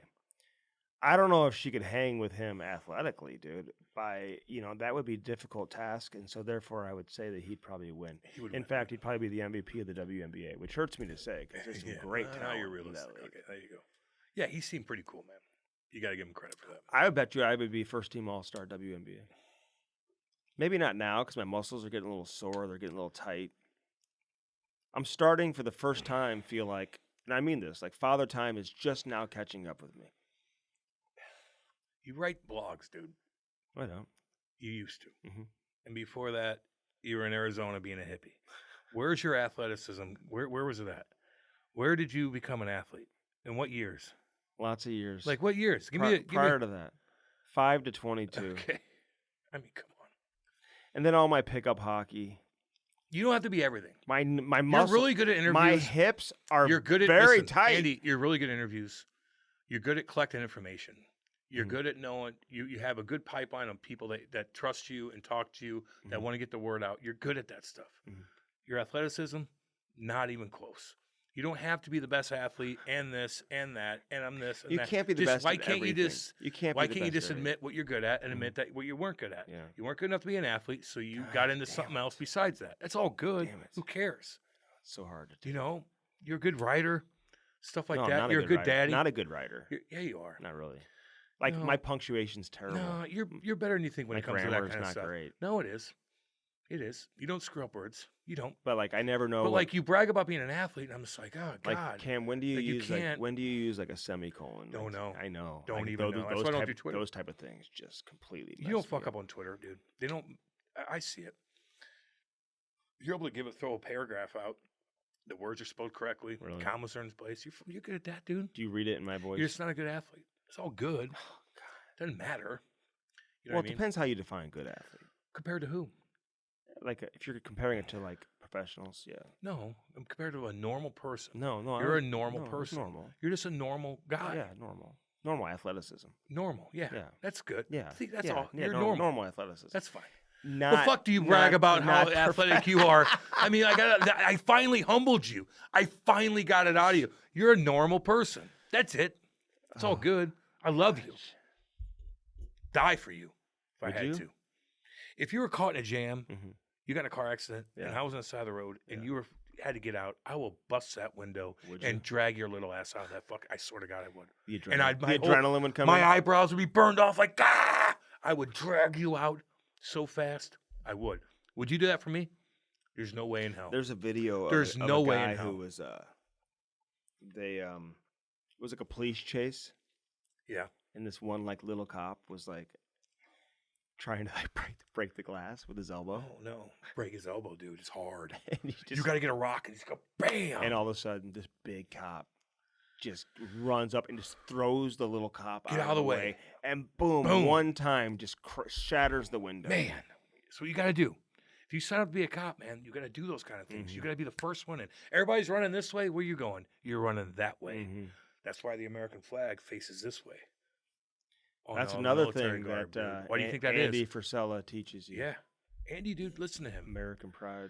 If I didn't have to listen to so much sports stuff because I do a 3-hour radio show in St. Louis and we talk Cardinal baseball, oh my God, it makes me want to lose my mind. It's all we fucking talk about. Well, that's your fault, dude. You have a radio show. You don't have to. Yeah, no, that's what the people in St. Louis want to hear, man. It is what it is, dude. You know what I mean? You got to kind of know about a little bit of everything here, which is tough. It's tough. But on this episode, Oatsey's really good, man. You guys are really going to enjoy this. Sit back and listen. It's good for parents out there with kids and youth hockey. We talk about all kinds of different things with him. We just pick his fat fucking brain. What we do. That's what we did. We picked his fat ass brain. He loved the conversation. He loved it, dude. He could have sat here for 2 hours with us. All right, firstform.com/Camistrick. Use our link. Get everything, man. The apparel, the beef sticks, the fruits and greens. The level 1 protein is incredible. The bars are incredible. You know the drill. And use our link when you order, man. We appreciate that, Yeah. as always. IRC, baby, the Illinois Recovery Center. Man, right there in Swansea, Illinois, they're waiting for you. And you guys know, man, if you have somebody in your family, a friend, whatever it is, Chrissy Pondoff and Eric Conley will help you. There's a comfortable bed waiting for you. They'll deal with the insurance crap. I just had a text from a buddy today. Right before we came on, Andy, a guy that we both know, I'm not going to say his name. He goes, Cam, I got a question for you. I go, what's up, homie? Right before you came in, because Andy was 15 minutes late. And he goes, I got a guy that needs IRC. I'm like, okay, I'll call you right afterwards. I go, I'll call you right afterwards. All right, I got you. It's right there in Swansea, Illinois. Eric Conley and Chrissy Pondoff are going to take care of you. Listen, he's not the only one. We all know, man. We all know. When you go to Mother's Day, family, and you see the cousin. What's his name? The cousin. Kevin. Kyle. I know. Kyle's he's just by himself. He's got a weird look on his face. I saw a kid the other day. I was at the gas station here. Oh, you knew right away? You didn't even know him? And I could look into you. And it was out this way? Well, first off, this was so obvious. But I look out when I live way out yonder where the meth is, I could walk into a gas station and point out who's on it, who's not. Really? Oh, my God, yeah. Did you hear about that woman who was on meth and she was having sex with her boyfriend or husband and she cut his head off? Yeah, okay. Anyway, no, it's all over the internet. So that happens, I guess. But my point is, I was at the gas station the other day. This kid looked like a junkie when he walked in. I looked at his arm. Ding, ding, ding, ding, ding, ding, ding, ding, ding, ding, ding, ding. And then on this side, all the way right here, guys. Bop, bop, bop, bop, bop, bop, bop, bop, oh my God, they don't even hide it. Wow. He didn't even hide it. I'm looking at him like, I just want to talk to this kid. He was in and out. He was edgy. He was shaking a little bit. I know exactly. He's fucking fiending, dude. He got like a fucking energy drink because he's trying to stay up on probably the meth. Yeah. But he's shooting up right here, man. You can see it in his fucking forearms. Damn, dude. Right there, Swansea, That's Illinois. Real life, man, for a lot and of people. I see patients in there that have the markings of that, but they don't have the look anymore because they're fucking 3-4 weeks in and they got it out of them. Oh, that will heal. How long does that take? That'll heal up. Some of them are going to be permanent scars. What about your energy level and your skin color? I can see his bags aren't there. Like his eyes are open. Oh, wow. He's a little bit more like energetic when he talks, man. IRC, Illinois Recovery Center, right there in Swansea, Illinois. Turn your stupid phone off. IRC, Illinois Recovery Center, Swansea, Illinois. Check it out. That was another person calling who will not like you anymore after today's episode. There's a lot of people that don't like you, and I got to stick up for you a lot. And I'm gonna have to. It's not because of your takes. I'm gonna have to be sticking up for. If they're mad at me because I had a take on Joe Quenneville, Cam, we can't be editing. You just brought it up. I know. No, we're not editing. We're not. Oh God. Time out. Let me read it. No, hold on. Well, no, he doesn't know yet. He hasn't heard it. Well, yeah, I know, but oh yeah. What are we doing? Okay, nothing good. There you go. Good God, poor Maddie. I know. Last week was really bad for him. This week's I don't even mean I'm like cleared today. I was depressed last week. Were you? Yeah. Andy. Why? Coming back from the vacation? Yeah. You keep making fun of me about that, but I was down. Why? From the sun? Because I partied a little too hard. Okay. And it all kind of came. Listen, when you're up so high and you come home, like the next day, like I just feel like I'm down and really out, no confidence. I didn't pick up on that. Yeah. I was like moody. I was edgy a little bit. You know what I mean? And I had to regroup a little bit. Okay, good. Yeah. And you're doing okay now? Yeah.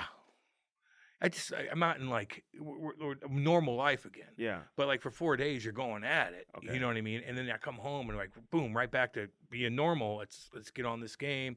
We got to talk hockey. I was a little down. Okay. When you party like that, if you guys know, you know, like it's too much sometimes. Yeah. You know what I mean? Make sure you just take everything in stride, Cam. Illinois Recovery Center, though, 1-800-793-0471. Yeah. Give them a call today, man. You can check them out online, IllinoisRecoveryCenter.com. Check it out, guys. Yeah. Get on it now. Don't wait. Do not wait. There's a comfortable bed waiting for you. Yep.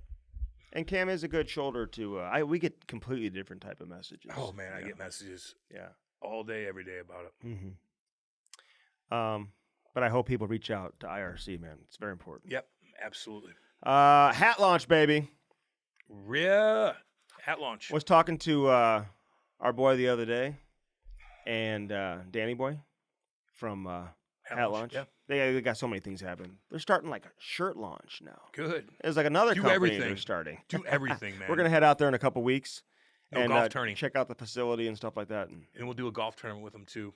go to golf. But we're gonna check out the facility. And You're film not it, so- golfing with anybody, just so you know. No, you are though. No, but we're gonna go out there. We're gonna show you guys the facility and all that stuff, man. See how they make all this good product and stuff like that. So we're excited about that. Yeah, no doubt. Actually, it's this week, isn't it? No, next week. Because you're going out of town. Yeah. He's going out of town too. Okay. Danny. Where are you going? Mexico. Oh yeah. Cam's trying to like, oh yeah, go ahead and just do whatever you want there. No. I don't know. I already why. knew that. I know. That's but why I have fact checkers. It's not about dude. you. You're not doing anything. You're hanging with your family and probably going to get taken advantage of one way or the other, but it's all good.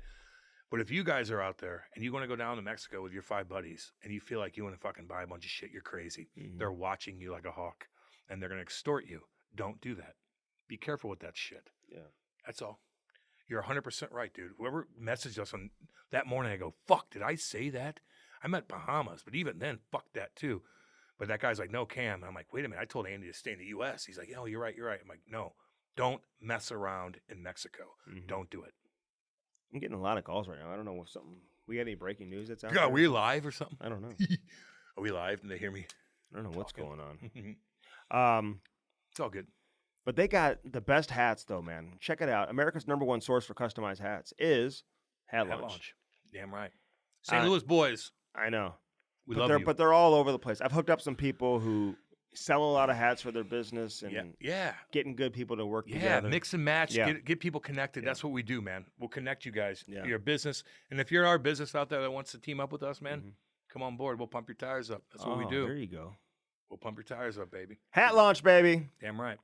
They make this hoodie, too, man. They did make a lot of different things. I lost my strings on mine. Really? Wonder how that I happened. don't know. I don't know. I like it. I like that. Uh-huh. Anytime I wore the yoink down in Bahamas, people are like, "What is that? What's Really? that mean? What's that?" Isn't it too hot to wear the hoodie?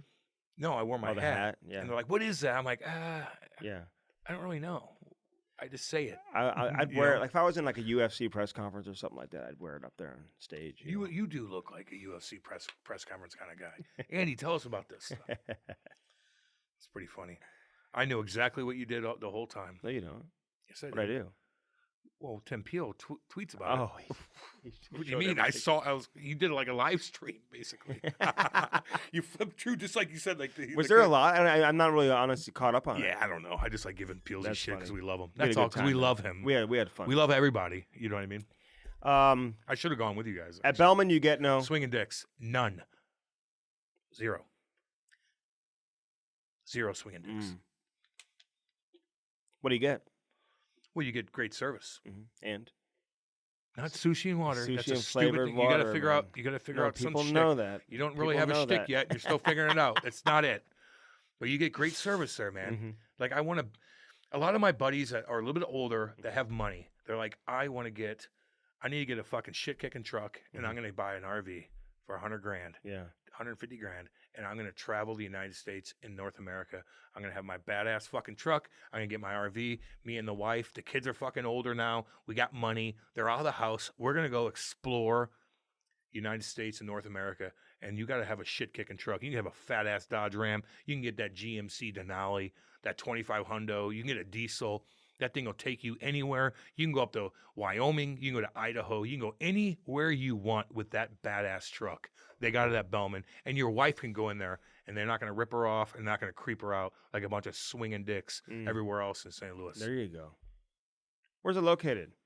Troy, Missouri. Buick GMC on one side of the street, Chrysler Dodge Jeep Ram on the other side, Bellman Automotive. Yeah, baby. One of our proud sponsors here on the Cam and Strick podcast, Adam Oates. Ready to Oatsey. sharpen your skills, baby. Don't go off sides. On this edition of the Cam and Strick podcast. The Cam and Strick podcast is brought to you by First Form, baby. Use our link and do it today. www.firstform.com/camandstrick. Get jacked now. They are the real deal. Get that protein, check out the apparel, eat those bars, and drink those energy drinks. Firstform.com/camandstrick. Yeah. Now on to the interview. And Oatsey, we just hit record. Yeah, we we just just go, go, homie. man. I mean, whatever. We don't waste time, baby. We just talk. Yeah, no worries. Give me a player you've ever asked for like a signed stick, jersey, something that you said, hey, I want something from this guy. Besides Gretz. Cam. Gretz. Okay. That makes sense. Yeah. Yeah. You know what was really cool is one of the All-Star games, Mhm. he brought sticks for every guy. Yeah, I heard that actually. Yeah. So like you walked in and he was like, "Hey, how's it going? Here, would you like one?" I'm like, "Yeah." I'm like, "Oh, cool. You want one? You want one of mine?" "No, I'm okay." "Yeah, I didn't think so." So you're telling me you don't have the picture of you and Holly where it says Hall and Oates and you guys are rocking like the saxophone and the guitar. You don't have it's that. it's somewhere. Yeah, I it figured is. that. We just moved a little while ago, so we haven't really done that. But I'm not really the memorabilia guy. But do I have it? Oh yeah. Oatsey, remember in Chicago Stadium, the fans, they had like the Hall and Oates dolls Yeah. that were being like hung. Like, did you guys notice that during the game? That was, you know what, during the anthem, Yeah. Hully said to me, "Look up." And I'm like, "What?" And he's like, "Look up." And I was like, "Oh yeah." And he's like, "How cool is that?" That was pretty cool. That means they love you. Yeah, Exactly. exactly. In some way. So where are you living at? You in New York? I'm in Jupiter, Florida. Oh God, Look at dang. you By the Yeah. baseball players. and the golfers. We're actually very close to where some of the spring training is. Yeah, we are. Yeah, and Tiger Woods. And I, you know, it's a nice setup. We live near a golf course. My wife plays a lot. I get out once in a while, but I'm also close to a nice rink. So the guys will come here before the season or after the season, and we do some skating. So it works out nice. Hey, where's that rink that Gretzky's building in Florida? Is that close to you? It's actually very close. I think it's a couple years away, but it's actually very close as well. Kind of the same distance for me. Yeah. So- I know like Adam or Dougie Waite and some of those guys, man, they're all down there nowadays, right? You ever run into him, Billy Guerin, those guys that are hanging out down there? You know what? They are over, I believe, at Michael Jordan's place called the Grove. You're right. And that's a little sort of like north for me. I don't go really that way. And they joined that property. A couple of other golfers belong to Medalist, where my buddy plays at. So I haven't seen those guys, but I've heard they're around. Is that Jordan's new course? Yeah. Oh, Yeah. wow. Have you? So you've been there before? I have not been there. No, it's Oh. called the Grove. I heard it's really nice. I know he lives at the Bears Club, which is also very nice. And there's a lot of nice properties around, as you can imagine. Are you a big golfer? Like, are you into the golf? Like, do you want to golf every day like some of these guys? Yeah, I'm one of those guys. Yeah. Yeah. I also teach a little bit, just so you know. Really? Wow. Yeah, You I teach a little golf. everything. Yeah. Yeah. So Yeah, the I guys teach come golf. down for you to teach them golf too. So you're like, I'm going to do the ice and then the golf right after. Well, if they pay double, absolutely. Yeah, there you go. Hell yeah. And then we'll go over to the baseball field and I'll throw batting practice to you and teach you how to Yeah. hit. No, it's funny. Like you'd be shocked how many similarities there are. I know, man. We've had who was it, Danny Quinn? We've had him on before, like a big time golfer. He's down there, isn't he? Like his son apparently is unbelievable. I heard his son is unbelievable, and he's very close as well. And he was a great golfer for sure. But what about like if you're going to talk to the kids? There's a lot of parents out there listen that have kids in hockey and stuff like that, and they're like debating on what they want to do in the summer. Is it going to be hockey at an early age? What sport should they play to kind of like connect with hockey? What do you think the best sport is? That's a really good question. I honestly think if they do anything athletically, it's good. I'm lucky. I played box lacrosse. So for 12 months a year, I had contact at an early age. So and then it's a big part of my teaching, being able to give contact, take contact, see it coming, how do you roll with it, all that kind of stuff. So I'm lucky, but I would think that any other sport is really healthy for you because it's an athletic movement. Okay, but listen, I've heard you say, because this is a big topic right now. You get a lot of people coming out and saying, "Hey, they got to play multiple sports."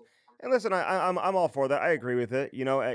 When we were growing up, that's just kind of what you did anyway. Nowadays, it's difficult to be ultra, competitive at more than one sport because of the commitment necessary. Like if you're a competitive hockey player, I mean, it's basically a 12-month commitment. You've told kids on the ice, I've seen videos where you say, "Hey, this your toy is your stick. Like this stick here, this is your toy." And your dad told you as a kid, right? No baseball, you're a hockey player, So like did you play baseball? Did you play other sports? Like explain what you were talking about there, talking about, how you grew up. I played lacrosse, box lacrosse. Okay. So where I grew up in Toronto, hockey was winter, lacrosse was summer. So, but also a very good game and a very handsy game, right? Because it was indoors, not field lacrosse, box. Mm-hmm. So very similar to hockey, a lot of contact. And that was more that generation, right? Like you're right. Like nowadays, they try and make it so that you're hooked 12 months. They really do. So I understand a parent's predicament when it comes to that. And it's also very expensive now, depending on where you live, the market. They have to go to showcases. It's a demand on the family for sure. Do you think that's so if a kid's at a young age, 7, 8, 9, I mean, and a family could afford it, do you feel like they should take every opportunity to go play tournaments in Boston, go play tournaments in Chicago, even, all around North America, or kind of stay in your local area to kind of ease the tension a little bit and maybe get used to playing with a certain round of kids? Really good question. I think the answer is yes to both. I think when you're 7 years old, you don't need to travel everywhere unless you have no competition and you have no choice. Like if you belong to a team here in Florida, the Everglades, they got to do. They basically don't have a league. They just play showcases every weekend somewhere, and so that's the predicament of living in a non-hockey market. If you have enough competition, I don't think you need to travel everywhere until you get to a certain age. Because there's enough competition. Yeah, Adam, let's see. Like I'm living it right now. My son's 7 years old. He's going to be 8 next month, and I mean, he's probably been to 5 or 6 tournaments out of state this year. I mean, if you want to play the better competition, that's kind of the way to go about it. They play their competition here in town as well, but they go to these tournaments. I mean, even at a young age, and it's like you're part of the team. It's kind of like you don't really have much of a choice, but it's a great experience for the kids at the same time. Plus, kind of opens your eyes up to what's out there. There's a lot of good hockey players out there. Yeah, there is. My big thing when growing up playing in Toronto, which obviously is really good competition, was a Quebec Pee Wee tournament. Yeah. That was like the only thing you ever heard about that you would do different than just play within your own league. But I also played in Toronto, which for my parents was extremely demanding. Right? My brother played as well. So like every single night, I don't think my dad had dinner for 6 months a year because he's eating a hot dog at one of the arenas somewhere, right? Like they just commuted all the time to our games and practices. I know, but like, and the kids that grew up in Toronto, they don't have to travel like you do here in St. Louis. You know what I'm saying? Like, because they've got so much competition in the Toronto area. Maybe they go to Detroit, maybe they go down to Buffalo for a tournament, maybe to Boston or something like that. But for the most part, everything's in your backyard. That's the advantage of being in that area, or in like a Detroit, for example, man. I mean, they've got so much competition in their home base. Most places don't have that luxury. I agree. That is an advantage of having that many numbers in your area for sure. Mm-hmm. Who are your favorite athletes non-hockey? Michael Jordan. That's easy. LeBron for sure. Tiger for sure. Federer for sure. Messi. Pretty easy. Pick the best ones, right? Yeah. I get you. I'm just curious. You know what? I tell everybody in every sport, who do you watch? Well, you watch the best. Yeah.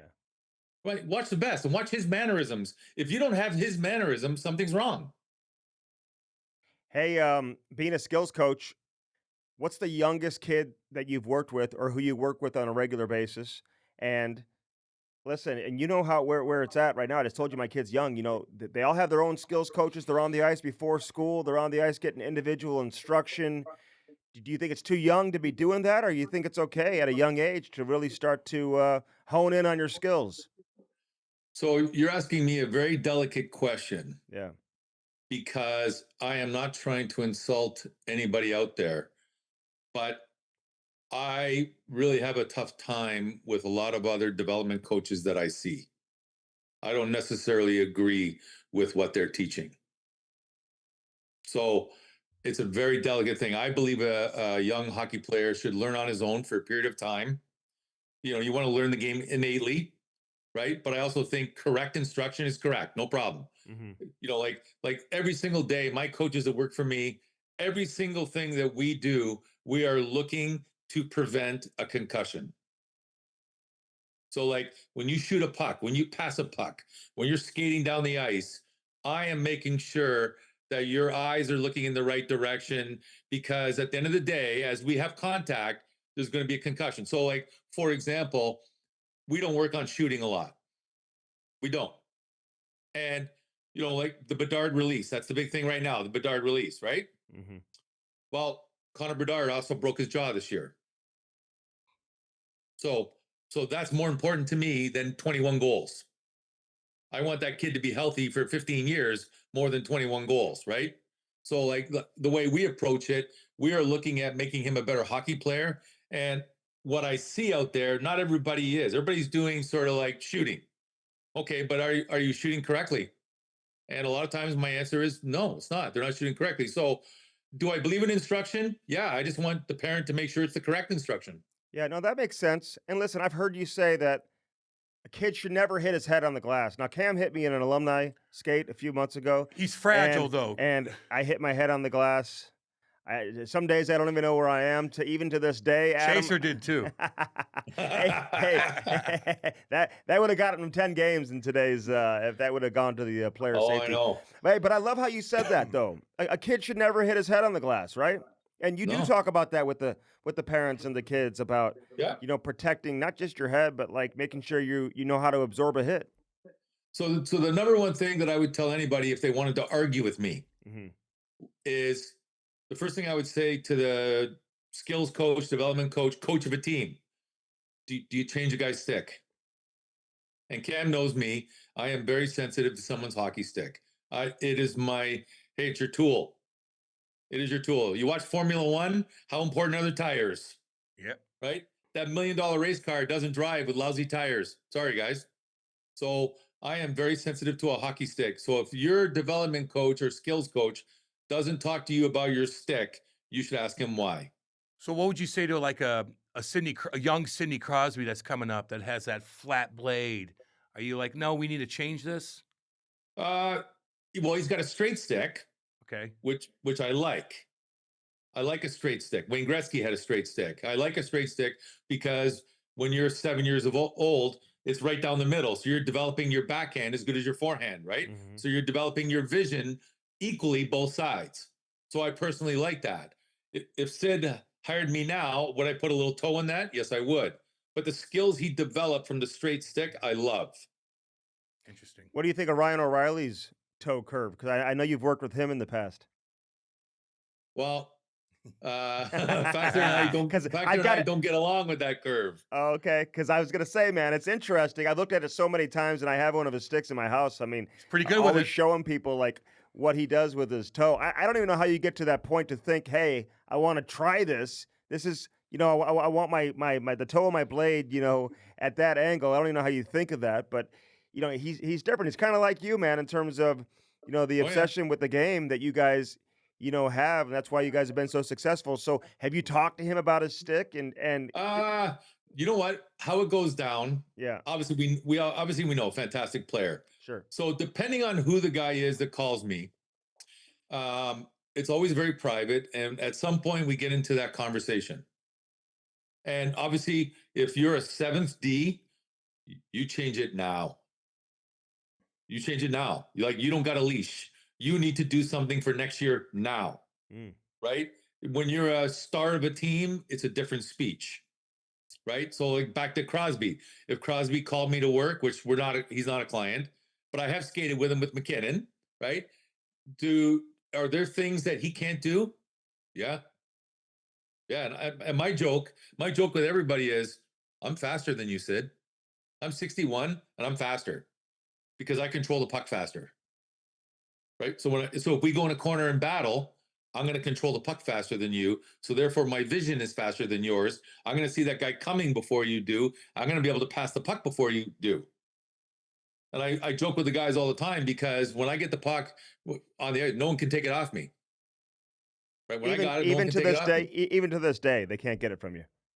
Oh, never. I did a couple times on our 3-on-3s. Let's be honest here, and I celebrated. Yeah. But what do you say about? I was laughing so hard, you got me. Yeah, you're right. You're right. Well, that's how I do it. But what about like Andy's kid? Like, what would you suggest some of these young? He's a righty. Like, what kind of blade should he have? He uses the P28, just so you know, because a lot of these kids will use that P92, which is way too big of a hook. And I got him a P92. Oh, look what you just said. Yeah. You just said P92 is way too big of a hook. So what if I was going to say P92? Well, what are you going to do, Andy? Oh my God! What are you going to do, Andy? Okay, well, can I just tell you? You came at me aggressive. He did. I don't like it. Well, hey, I don't like that either because now you put me in a box, right? Oh, sorry. Now I have to contradict you. Hey, look, here's the deal, and you can answer this. I should have phrased it differently, but he couldn't control his shot with the P92. It was just elevated. It was going over the net, and that was the. How old is he? He's almost 8. He's almost 8, and you're worried about his shot. No, not worried at all. He asked me. Cam asked the question. He is worried. No, yeah, he is. Cam asked the question. He's like, we might have to take this out of the podcast. No, we're not. He shows me video every day of this kid. I'm invested, so I'm asking questions. He asked the question. I wanted to let you know what he's using. But I go to a store or I order him a stick. I don't know, man. I'm not getting much feedback from him at this age, So I'm curious how you. I would say that you want what we would call a lie 6 toe curve. Okay. Right, which is a P92 in Warrior. Got it. I don't know what CCM calls it or what Bauer calls it. They have their own version. Every brand has their own name for each particular curve. Mm-hmm. I like P92. Like if it's straight at the heel. Mm-hmm. It's straight at the heel and then has a little toe curve at the end. That's what I like. Lie 6. I think that's what he's using is the P92. Oh yeah, now he's changing No, it. I'm gonna double check. Now he's changed it. Hey, can I ask you about Pee Wee Quebec tournament? You Sure. talk about being elusive and not getting concussions, being a superstar. Talking about Connor Bedard. Should there be hitting in that tournament? Is it odd to you that there never has been? Well, there was when I played it. When they stopped? I can't remember when the league started stopping until age 14 now? 13, 14? Yeah. Like what 5-year-old is going to hurt a 5-year-old? It's like wrestling on the jungle gym outside in the park. They bump each other and fall down. But what you learn is how to bump each other and fall down.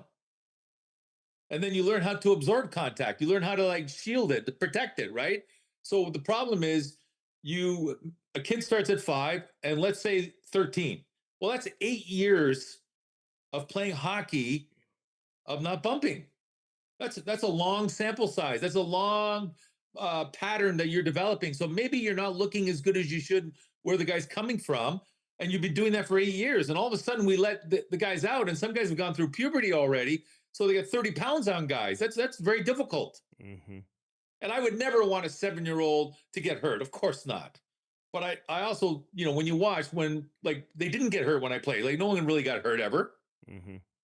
But I guess, I don't know why it evolved this way, but I don't like the fact that there's years and years of playing without contact because our game eventually has contact.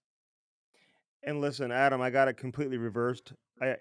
He does use a P92, not a P28. It was the P28 he couldn't control. It had too big of a hook, and he was shooting it over the glass, essentially. He got on the phone so fast. I was like, wait a minute. It just doesn't sound right. I wasn't sure. But Austin Matthews uses a P28. Yeah. Well, I so hear does Pasternak. Okay, so they're pretty good. So I'm very careful about how we talk about this. Well, it's funny because a lot of the AAA kids who are, are that 12, 13 range, a lot of them, I ask them, hey, what stick? They're using that P28 too, but for the younger kids, all the girls use it too. If Austin Matthews called me, the only rebuttal I would have with him would be, well, what if I got you more goals? Ooh, 50 and 50. Ooh, he might think about that, right? Yeah, he might. And everybody's got a different angle. Everybody's got a different want. Everybody.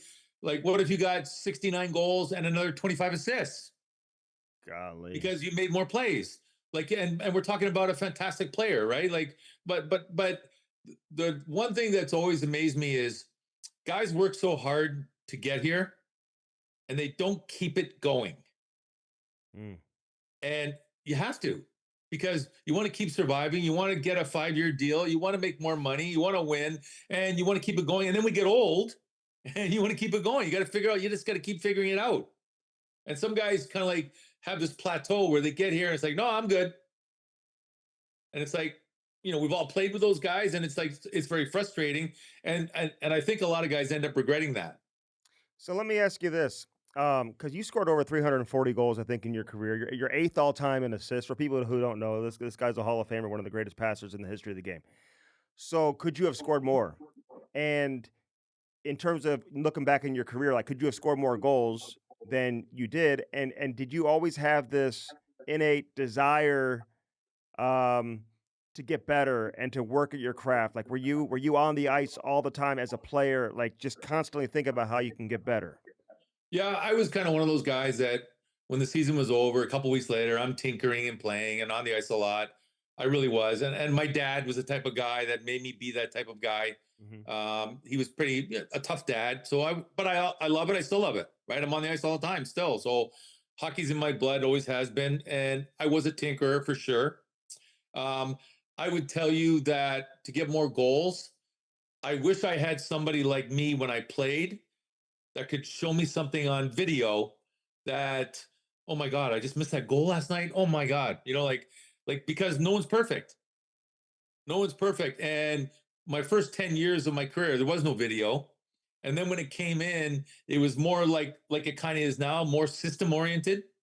Not really individual oriented. Like, it's like, hey, Cam, you got to get the puck out. Okay. Yeah, I know. You benched me. I didn't get it out. Well, how? Help me. Right. Ryan Reeves, one of the big goals of the game, didn't get the puck out. He's been playing right wing his whole life. Yeah. Then he's holding his helmet like I screwed up. Yeah. Well, I'm sure he wants that play back right now, doesn't he? Right. But we never got help. I didn't get help either. I wish I had more help in terms of producing and playing better. Okay. So what about a parent, doesn't have too much money, can't afford getting lessons in the morning before school and stuff like that? What drills, what should they do at home that's cost effective? Rollerblades, clear the garage out, net, stick handling. Like, what do you suggest? I would suggest what we talked about 10 minutes ago is pick a player, watch the best. Watch the best. Get your son to watch. Does he watch hockey? Because I know a lot of the young kids don't watch. Yeah. Well, who are you watching? You're right. You're right. But if you're in New Jersey, are you not watching Jack Hughes every day? Love that. Right? Yeah. So who are you watching? So my first thing would be, who's he watching? Right? Because you should be mimicking him in the driveway, shouldn't you? Yeah. So technically, there's your answer. What did he do? What did Connor McDavid do on that play last night? Why is Draisaitl always hanging out in that spot? Hey, ding, ding, ding. Draisaitl's always hanging out in that spot. Wake up. Oh, that's the same spot Crosby's been in for 16 years, boys. Are you in that spot? No. Why not? Why not? Crosby's been there for 16 years. Right? So, Draisaitl scores every night from that spot, doesn't he? What does Kuch do? Does anybody watch Kuch? I tell you what, there's no one better to watch. He's fantastic, right? My God. God, is he good? That guy is just... Oh. And you know what? And he's not a big man. So if you happen to not be a big man, perfect guy to watch. If you're a skater, watch McKinnon, watch Connor, watch Kreider, right? So there's always someone to watch and watch their mannerism, watch how they play the game. Matthew Tkachuk's another example, man. He has a brand to his game, right? In terms of how he plays and how he's effective. Speaking of him, both brothers, right? Yeah. Like Dad, same player, fantastic. Dad was fantastic, right? And the two boys, they play like Dad because they watched them. Yeah, they were in on it. Brady's a little different than Matt, but they're both the same, tough, in your face, around the net, physical, and produce. Shock. And they can both pass too, right? They can pass, they can shoot. Yeah. Getting back to what I was saying a few seconds ago about your passing and shooting, because Brett Hall always tells a story about how Jeff Courtnall would come back to the bench and be like, Oatsey, didn't you see me? I was open, and you would say, yeah, but I was waiting for Brett to get open. So do you? And I'm sure he's embellishing a little bit, but I'm sure at the same time you were looking for Brett all the time. Do you feel like as a passer that you passed up opportunities to shoot because of your desire to pass and your ability to make plays off the pass, that you passed up opportunities to shoot as a result? I would say for sure. If you could probably find videos I should have shot instead of looking for a pass, for sure. But I would tell you that my attitude was, because I had one of my skills was the ability to hold on to the puck. I felt that me shooting from 20 feet out, if Brett can get open from 15 feet out, we got a better chance of scoring of him shooting than me. That was sort of the playbook in the mind. But I'm sure there was times I should have shot, for sure. How slow was the game for you to be able to process things like that? And let me throw a player out there who I know you've worked with, who scored more goals this year than he had in the past. And people always complain that he was always passing up opportunities to shoot and looking to pass too much. And that's Robert Thomas, who's got great playmaking skills, great vision. And I'm curious what you think of him as a player. and the transition he made this season, which led to him scoring more goals. And played better. Yeah. I thought he played better, like for sure. And you know what? As a team gets a power play that is really, really consistent, like if the Blues power play could be top 10, like consistently, right? Mm-hmm. You're going to see his game even evolve more because he's getting into the sweet spot more often. And now his skill set will show up more often because the power play is better. Like Kuch got 50 points in the power play this year. I know, it's crazy. Right? So like when you can get into those spots often, and it's funny how I use Crosby. Well, yeah, he knows how to get to that spot. So the better guys evolve, they're just going to keep evolving. And I look at Robbie as one of those guys where I thought he had a really good year. I thought he took, I don't want to say took steroids. He got better. He is better. And I think you're going to see more of him. So what's the most common skill that you need to correct some of these young players on that come in and meet with you? So controlling the puck. How fast can you get the puck under control so that your eyes can go somewhere else? Because when the puck's bouncing or someone passes to you, you have to look at the puck. That's a fact. So your eyes go down to look at the puck. The guys that get the puck under control faster, their eyes can come up and go somewhere else. And the best analogy I have right now is driving the car, because everybody looks at their phone, man. Right? Especially everybody looks at their phone and they think they've got time. And we see it every day. Every parent, if you don't admit this, you're lying. Yep. Because everybody looks down at their phone because they think they have time. And then they look up and they go, uh-oh, and they got surprised. Yeah. Yep. Yes, myself included. I'm no hypocrite. And I got pretty good skills. But the point is that when you go to a puck, you have to look at it for a second. Whether you're battling or not battling, how fast can your hands touch it so that they know they have it so that you can look elsewhere? So controlling the puck, stick handling the puck, to me is number one. Let's go back to Kucherov, because I know you've worked a lot with Kuch. Yep. What should people know about this guy? Because, I mean, you're right. He is so much fun to watch. Yeah. He's on a great team, but you look at his point separation he has from the next guy on the roster. It's incredible, even with some future Hall of Famers that he's got on that roster. What makes him so great? Like, and how do you think you've influenced his game the most in terms of working with him? I probably, with Coach, shown him a couple little tiny things, honestly. Not a lot, couple. But he's also a guy that really embraces that. You know, he's Russian. He comes from the middle of Russia, that culture. He's already skating. He's already sent me texts when he's coming over to skate. It's a process for him every day.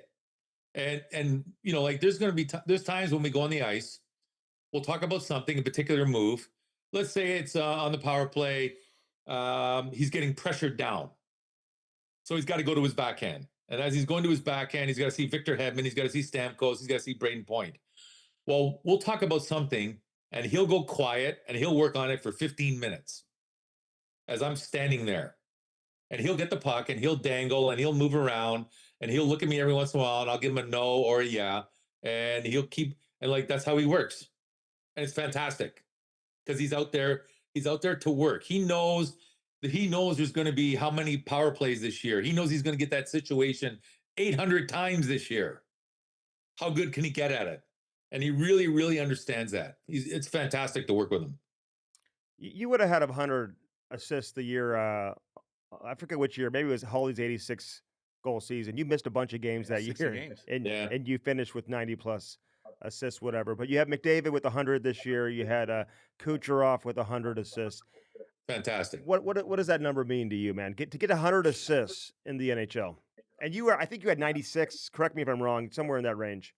97. 97. Yeah. Come on, but it's okay. I said somewhere in that range. No, you ready for this? And how many games did you miss that year, by the way? None.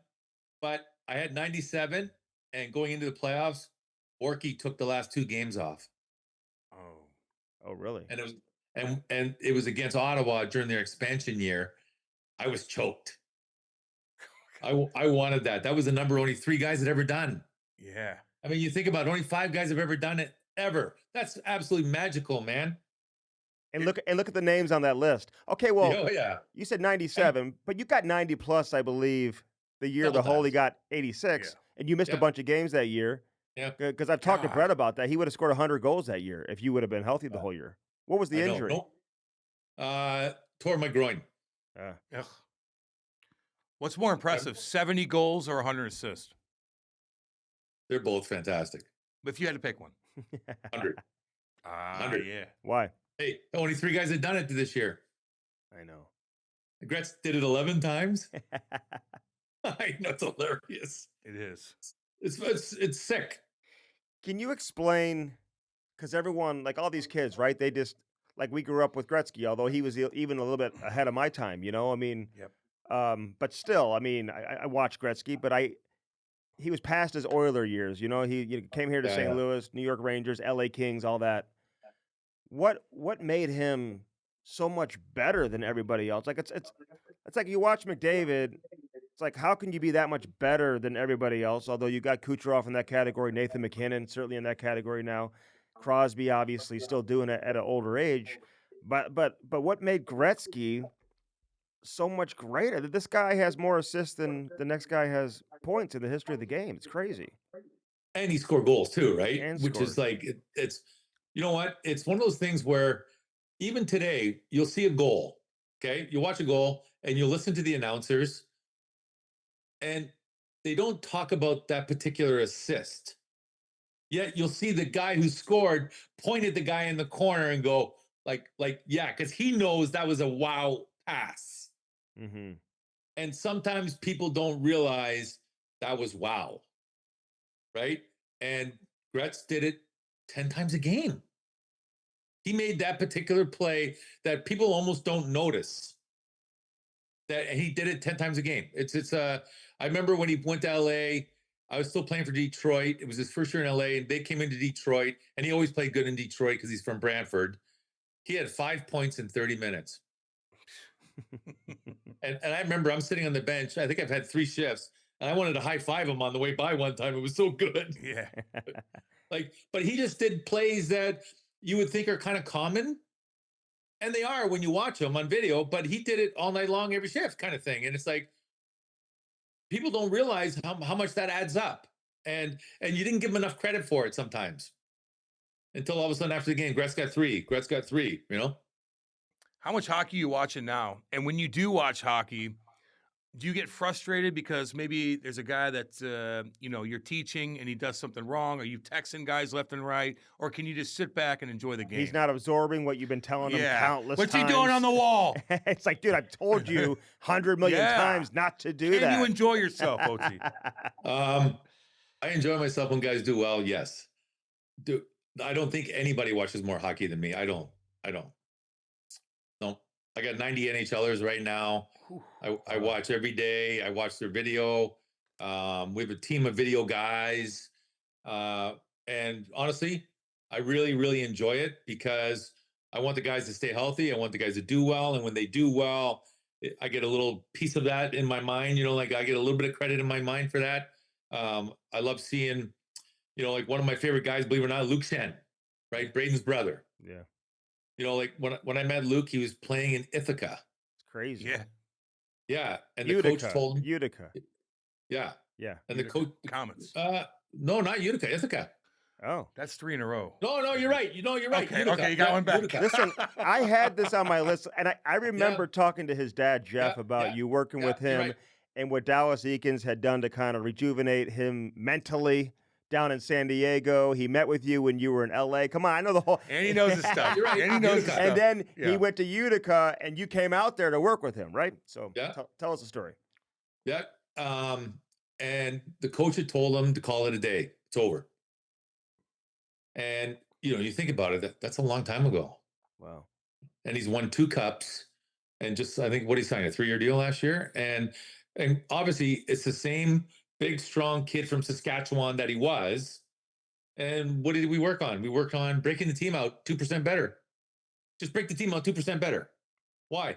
Well, because if you do, they're going to play you. And then your physicality that you're fantastic for now gets to rub off. Right. And another guy that got that So every single time I see Luke do something like that, I feel good. Yeah, and the reason why he reached out to you, from what I understand, is because you were helping Braden too. Who Ryan O'Reilly is the one who initiated that, right? And said, "Hey, to Braden, like you should talk to Oatsey," and you're like the dog whisperer for hockey players, you know, You like. are. But and then Luke starts working with you. But I'm curious when you say, "Hey, break the puck out better." For a guy who probably wasn't known as although he was a 5th overall draft pick for a reason. You know, you think about Luke Schenn, you know, and he had some good seasons in Toronto when he first came in. The game kind of changed, you know, so he had to evolve with it. So what kind of changes are you making?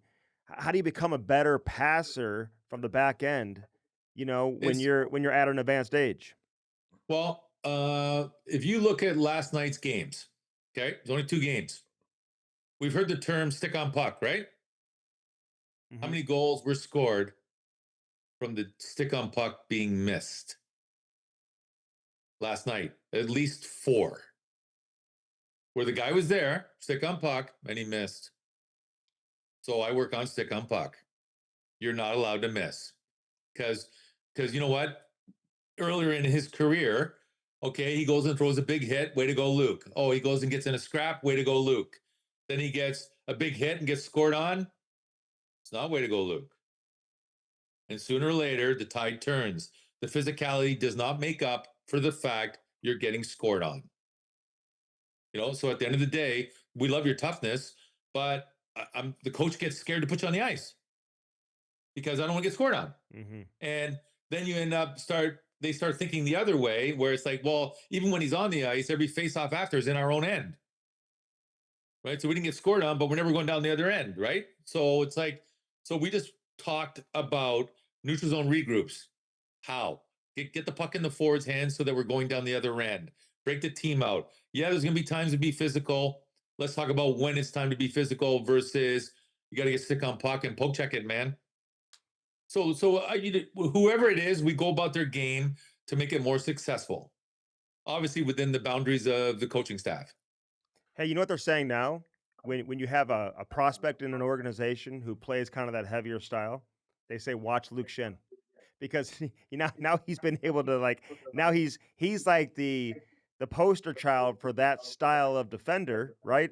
Who's been able to stay in the game, excel. You talk about him getting his contract extension. He's still making money now. I mean, this guy is good guy.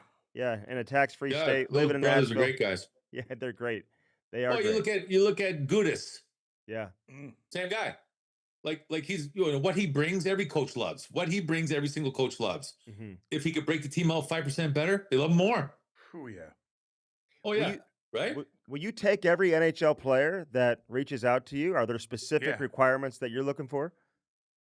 No. Anybody that calls, I'll work with. And so, what does that entail? Sometimes it's a one-time thing. Sometimes it's a never season-long contract. Thing. What is it? Yeah, they sign deals with you. So a guy will call me. I might send him. I'll do a video presentation one time from a game, and just so he can hear the way I talk, the way I communicate, and then he has to make a decision. And if the answer is yes, the deal is a year from today. So if you hired me in the 40 game mark, it's 40 games next year. Okay. So it's a calendar year, because it's not a magic wand. You're gonna have to invest some time in me. I'm gonna invest my time in you, and we're gonna work on your skills. And sometimes there has to be changes in your stick, and that's not an easy switch for some guys. Let me ask you about Bedard. I mean, he's a very popular guy. People they watch him all year. He's highlight reels, this, that, and the other. Well, like, what would you say to him that he needs to fix? Did you see when he broke his jaw? Yes. Head up his ass kind of ordeal. He ran right into him. Ran right into him. Bobbled the puck. At the blue line. Yes. He bobbled the puck in a spot on the ice. You're not allowed to bobble the puck. So my question to him would be, why? Now, is that a one-time accident? Of course it could be. Of course it could be. So if he called me, I would watch enough video, because I already know what I think it is. But he's a very young man. I would have to prove it to him.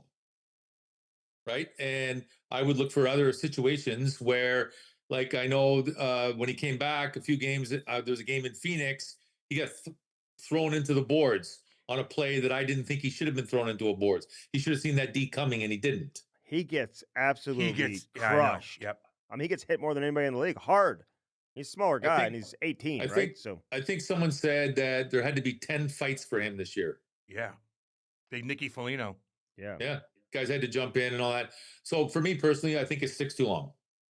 hmm Okay. What do you make out of stick flex? Is it all about the length of the stick, the blade, or do you focus on the flex too? Flex becomes irrelevant, right? But when you change a guy's stick, the flex will be a little different feel for him. But like to me, it's length, lie, curve. How long should the stick be? What's your? Well, when you have the right curve and the right lie, it will automatically show up. Because it's his posture. It will affect his posture instantly. Mhm. Do you travel to go meet with your clients? Like when you, Oh yeah. I mean, to have 90 clients. Are you on the ice with these guys? I mean, how do you have time to meet with 90 clients on the phone and give them the necessary attention that they want? Well, I send video. Like a guy who played last night, if they play tomorrow, I'll send him video tomorrow. So every morning I got about 4 hours of video. Okay. For the amount of games. In the summertime, I'm on the road for 3 months. I'm leaving in a few weeks. I'm on the road till training camp. Oh, wow. And I enjoy it. I travel everywhere. I go see the guys because everybody goes home to their hometown or wherever they go. So, I'll go Boston, Chicago, Minnesota, Vancouver, Toronto, go out to Halifax. So I travel a lot, but I enjoy it. What about if somebody's like up in like Yellowknife? You're like, no, can we meet like halfway, dude? Yeah, we would meet in Vancouver. Okay, cool. Where's where's Yellowknife? Is that way up there? Hey, when Way up there. so when Cooch said when you coming over, he's talking about Tampa, not Russia. Yeah. I didn't know if you Yeah. go to Russia. Hey, you ever had a? Because listen, you were so smart. Your hockey sense through the roof. And by the way, I had to look it up because 97 assists. That was in Boston. You had 90 in 61 games. Yeah. Playing with St. Louis, I knew there was a 90 in there. But what if a player, even at the NHL level, if they don't have a high hockey IQ? I mean, can you teach that? Do you feel like course. hockey IQ and hockey sense can be elevated, can be taught? Because a lot of old school guys say you either have it or you don't. I'm curious your thoughts on that. I think you can improve it dramatically. If the guy's willing to improve, right? And that's why I kind of wait for guys to call me because then they're into it, they're vested. So I think you can improve it dramatically. And it's like, think about it. You're there already. You're pretty smart if you're there already, whether it's innately or not, right? So I think you can improve it dramatically. What about a guy like Matt Rempe? Kind of stormed on the stage, finding his Well, groove. First of all, he's a client. Yeah. He Good. was. He knows what's up. I know. He's doing the right damn thing. Hell yeah, So Adam. what would you tell him, Cam? Well, 'Cause I would. you're him. You're him, aren't you? Yeah. No. Well, he's Half a the lot, size. He's a lot bigger than me. I would stay But out of you're the him. crap. You're him. I would. He's so big though. When he hits guys, even if it's somewhat clean, it looks bad. So you just Yep. have to. You certainly have to toe the line. You get the damn puck out every single time in the zone. That's number one. He does skate the puck pretty well. He's got a long reach. Don't make mistakes. Decent hands and tight. Decent Okay, hands. so He can get up. Think about what you said first. Get the puck out, number one. Number one, What do you think my number one was? get the damn puck out of the zone. Yes. Get it out. So because what you have is obviously a value. It's obviously a value because everybody knows you're coming. They know you're on the ice. Yeah. But Peter Laviolette has to play you. So if you don't get the puck out, how can he? What's number two? Don't take penalties. Stick on puck before you hit. Correct.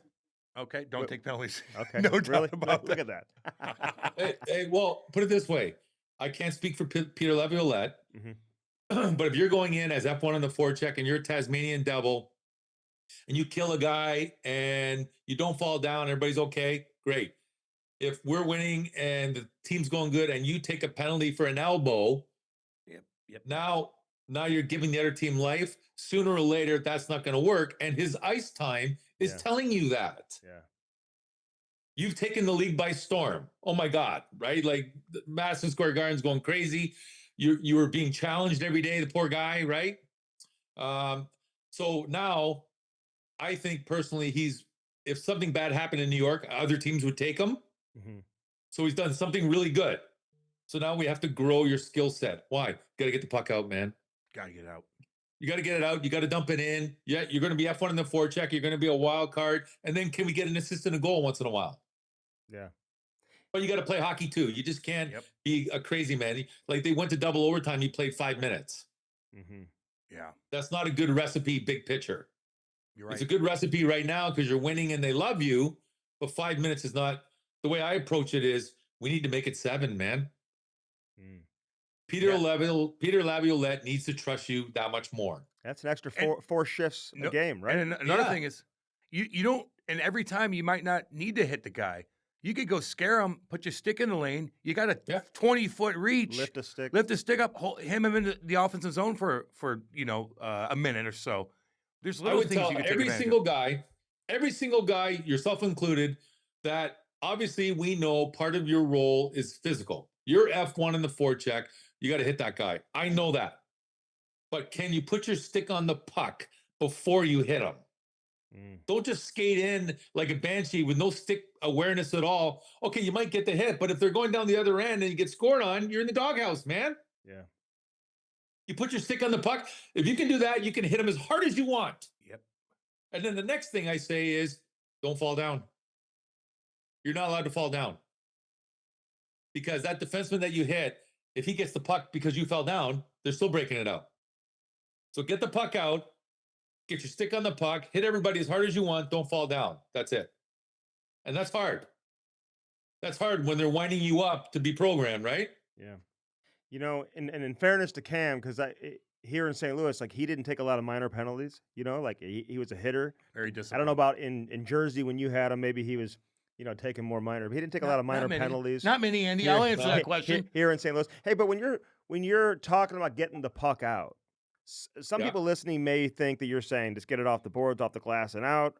Others may say, "Hey, you're playing with some poise to be able to get your head up and identify the next play, find make a tape-to-tape pass." What are you trying to talk about when you talk about getting the puck out? What are you talking about specifically? Well, it's funny because it sounds so simple. You're right. Yet Ryan Reeves didn't get it out on that goal. Mm-hmm. The puck came around the boards. It's against the dasher. It's not that easy to stop that puck. No. First of all, are you skating towards it? Do you have to try and chop it by that deep pinching? Is it spinning? Is it bouncing? Is it rolling? Do you have time to get it on your backhand and load it to your forehand? Are you going to pop it to the middle, or are you going to try and chip it by the boards or off the window past the D? There's a lot of skills in that. There's a lot of skills in that. There really is. And you know what? If they keep it in, you're in the doghouse. But I would say Ryan Reeves has been playing right wing his whole life. Mm-hmm. He should know how to do that by now. So why are you making that mistake? And then the answer is always curve. Really? Yeah. Oh, yeah. Oh, yeah. Because when you jam the stick against the wall, it bounces off the stick differently. The way you hook and be able to get it out, tight. Well, so if you have a heel curve, the puck's going around the boards, you throw your stick over, it's not going to stop it. It won't, because it's bent like that, so it's not going to stop. It's like a spatula. It's not going to stop the puck. A toe curve will stop the puck and let you pull it back to your forehand and chip it. Isn't that crazy? Yeah. And I'll argue that stuff with anybody. So when you're working with a player, are you sending video after every game, or is it like you watch once out of every 10 games? Are you watching all 82? Yeah, I just don't do video back to back, but I watch it. And do you just watch their shifts? Are you watching the whole? What do you? Just the condensed version of their shifts. And how do you get that? You have a software for that, and Oh yeah, all that stuff. Yeah. And how many guys work for you? Like you got to make sure. I mean, you're Adam Oates. You got to make sure you trust who's working. Are these guys that have? Oh, I train them. Okay. I train them what to look for, good and bad. What's the hardest part of your job? Hardest part of the job is kind of like a player, kind of like a coach, living with the ups and downs for every guy. Okay. Like a parent, your parents hoping their son does good tonight, right? Mm-hmm. I got 90 sons. And Braden. It's like what do I do when Braden plays against Luke? Yeah. Well, you just got to hope. Tie game. You got to hope they win their shifts. Exactly. You're +3 and you got 3 points and we tied. Perfect. Yeah. Perfect. Hey, how many NHL coaches or general managers did they ever reach out to you and say, "Hey, what are you seeing with my guy or my team?" They get It's upset with finally- you. it- I mean, It's finally started. Last summer, it started finally. And it's funny because before that, everybody's like, are you getting in the way? Well, how many coaches have been fired now this year? Oh my God, they all get fired. It's like crazy. So are you blaming me? Right? So like that's been one of my lines. So when a guy calls me and they wonder about it, I'm like, so I won the cup last year too. You guys know that, right? Right. So I won the cup last year. So is that coach mad at me? Is that general manager mad at me? No. So like I'm an easy target when things go bad, but that's gone away. You know what? At the end of the day, this past year, I probably had up to 10 GMs call me. Okay, Wow. I like hearing that, and they should. do I. If I was a GM, I'd be calling. God, you. I'd be yes. calling you too. Hey, Mitch Marner is getting a lot of attention. Obviously, he plays in a hot button market. What do you make out of that whole situation when you watch a player like him with his ability, and in the playoffs, it just seems like I know he's under the microscope. Careful. Yeah. Careful. Their power play was 1 for 20. Yeah. Is that his fault? No. That's what I was going to ask you. Is it all his fault? Like does he take too much Well, heat? whose? Well, he's part of the power play. Yeah, he's part of it. Yeah. So this is once again a slippery slope, right? Yeah. Because who's helping him? Who's giving him a lifeline? That's an incredibly difficult market, as we know. Yeah. So Matthews only got one. Tavares only got one. Nylander only got one. Only got one. So why is he the fall guy every year, right? And yeah, he's got to take some responsibility himself, of course. 11 million. That's probably why they look at his salary, right? Yep. So here's another thing too. So like, let's say the D doesn't break them out. Let's say because we got 4 front-loaded contracts, our D don't break us out. Is that Marner's fault? Tough to produce when we don't get the puck past center. What if he asks for less money?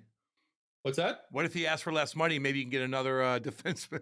Yeah. I mean, Should've still thought kind of of that, maybe. Yeah, I think he's taking heat too because there's video of him just kind of like going and The doing the flybys. Olay, the flyby and stuff like that. So it all kind of built up a little bit.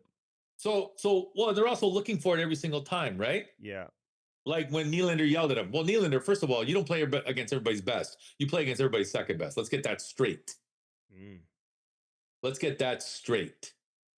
You don't play against the best every night. You play against 3-4. Number 1. Number 2, he was mad at Matthews for a bad turnover at the blue line. That's what he's mad at. And he's also mad and he threw his gloves. Why? Because he knows tomorrow in the paper, they're going to blame him. Right? Now, some of it, for sure, is on him, for sure. But who's helping him? Like the power play was 1 for 20. If they're 5 for 20, they'd still be playing right now. And he'd have 4 more points. They wouldn't be complaining right now, would they? So therefore, now you're going to look at the power play. Of course. Well, that's 2 units, 10 guys and 1 coach, right? And the head coach. So like it's never one guy. And I feel bad for him because he's in that market, right? That makes it very difficult. And then the winning goal, Pasternak's goal, they're blaming him. And it's like, if anybody knows anything about hockey, they were in a neutral zone regroup. So the F1 changed. He jumped over for F1. Pasternak's not his responsibility at all. Whose is it? Zero. The D-Mans? Yeah, it's a combination of all 5 guys in terms of how we're trying to slow down the neutral zone forecheck, right? So they threw the puck across the rink, and the D that went up missed the poke check. Yeah, that contributes. Let the guy make a cross corner dump. Morgan Riley pivoted the wrong way, and the D were flat-footed. Because F1 didn't do his job right. And Jance knows he played for Pete DeBoer. I work for Pete. How much time do we spend on neutral zone forecheck? Whoo! Every day. Oh yeah. Every day, because you don't want these little hiccups.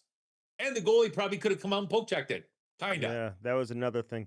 I'm glad you said that because I feel mad, like honestly, I'm mad that no one in Toronto has come out and said, "Hey, that was a neutral zone forecheck. That's not Mitch."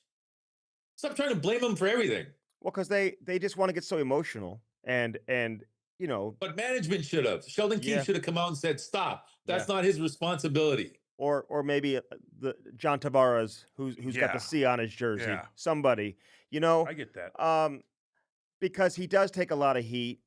I feel like the best players are always the lightning rods, right? Yeah. No Agreed, matter yeah. what team. I mean, I don't know how much you watch Jordan Kyrou here in town. He takes a lot of heat. Yeah, he does. I'd love for you to work with him, actually. So we got to make So would that I. happen. We got to make All that right. happen. But So would I, because he's a good player. Yeah, he is. he takes he and Marner, they're kind of similar. They're not exactly the same player. You know, one guy's putting up 97, 100, you know, in that range. The other guy's, you know, flirting with 75 every year, right? So, but you know, Kyrie scoring 30 plus and takes a lot of heat. So I'm And you can curious. see his skills. Like you guys get Yeah. to see his skills every night. So you know there's more there. Mm-hmm. Yeah, I would say for Marner, I wish he had, I would say, you know, one of the things I think I do for guys is I provide like a sounding board. You know, I think a lot of the guys like that because, you know, it's not always rosy. It's not. A lot of times you have to fight through it, right? And sometimes it could be just one play. What I said earlier, like if someone taught me one play that I missed last night and I made it tonight, oh my God, I love that guy, right? Yeah. And it's like, that's sort of like what Marner needs. Hey, you made a little mistake here. You could have done that. Oh my God, because that guy could fix that. Mm-hmm. He's a really talented man. He could have fixed that little mistake and maybe not made that pass on the power play, made this pass instead. And sometimes it takes one little play and a guy gets a goal or an assist and they're on. They're back. Do you feel like the playoffs present that much of a different animal, though? It's difficult for those type of players to just maintain the pace and the speed and the production, I should say, that we see from them in the regular season, where maybe the regular season games allow you to cheat a little bit more, where, you know, you try to do that in the playoffs, maybe you get exposed. You know what? You're dead on. And it's why one of the things in my mind forever has been you always need good special teams. Mm-hmm. Let's say penalty killing. If you have a good PK, how many guys does that affect?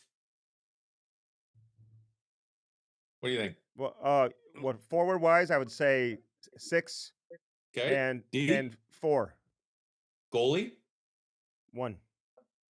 but very important for the goalie, right? Yeah. Oh God, yeah. Oh God, yeah. That's The 11 guys. Goalie's your best penalty killer, most cases, right? Yeah. So if you have a good PK, the goalie feels good about himself, doesn't he? Mm-hmm. So over 80 games, if your penalty killing's 5th, your goalie feels pretty good, doesn't he?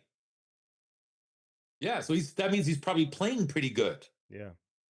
Right? Because we're 5th. Therefore, we're winning games because our PK is pretty good. So we're probably winning games because our penalty killing is pretty good. And that means we've got 6 forwards, 4D, and a goalie every time we get a penalty. And since some of those guys are not point producers, it's important to them in their career that they shut down the PK. You could be a defensive defenseman. Mm-hmm. So if you kill all 4, that guy's feeling pretty good about his game, isn't he? Yeah. So on a night-to-night basis, that guy feels good. So now if you have a good PP, let's say you're 8th. How many guys is that? You're 8th overall. 11 with a good PP. You probably Yeah. have. Well, now they use 1 defenseman, so you probably have 2 defensemen and 8 forwards who play the PP. Yeah. Okay. So I would have said 8, 9 guys. Mm-hmm. Because probably like you got your top unit, that's 5. Yeah. And then there's probably 3 guys on the second unit that could probably fill in on the first unit. Sure. Maybe the really good team, you could stretch 2 units, but I would say 8 guys. Mm-hmm. How many of those guys are on both PK and PP? 2 or 3. Okay.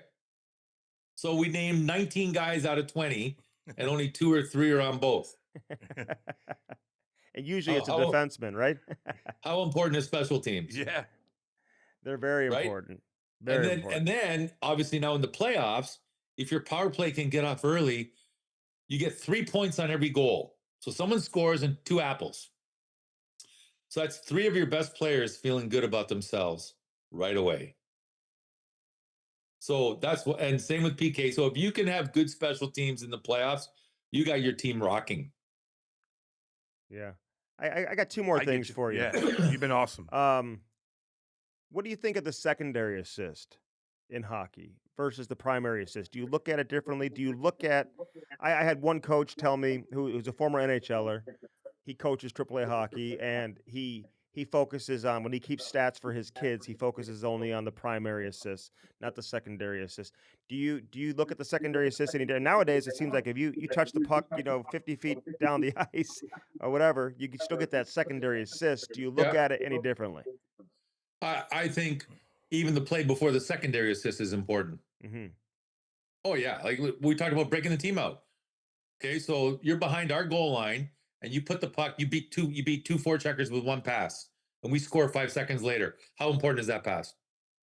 Very vital. Yeah. Right. So everything matters. The play doesn't happen without that pass. Correct. Is there a turnover and it bounces to one guy and makes a pass goal? Yeah, of course. But like generally, every play matters. Every play. Okay, so last thing, I probably asked you this last time we had you on, but it was during COVID. Cam was at his house. I was at my house. God. It was terrible. But since listen, we had Nicholas Backstrom, we've had Joe Thornton. I mentioned Robbie Thomas. Even the McDavids and the Kucherovs, I don't look at them as pure passers just because, McDavid has scored, 60 goals in the past. You look at, Kucherov, his ability to be an elite goal scorer. Are there that many pure passers in the game today? Do you wish we had more guys who were pure passers like yourself? I still think there's a lot. I look at Fox on the Rangers. Smart. Yeah, smart.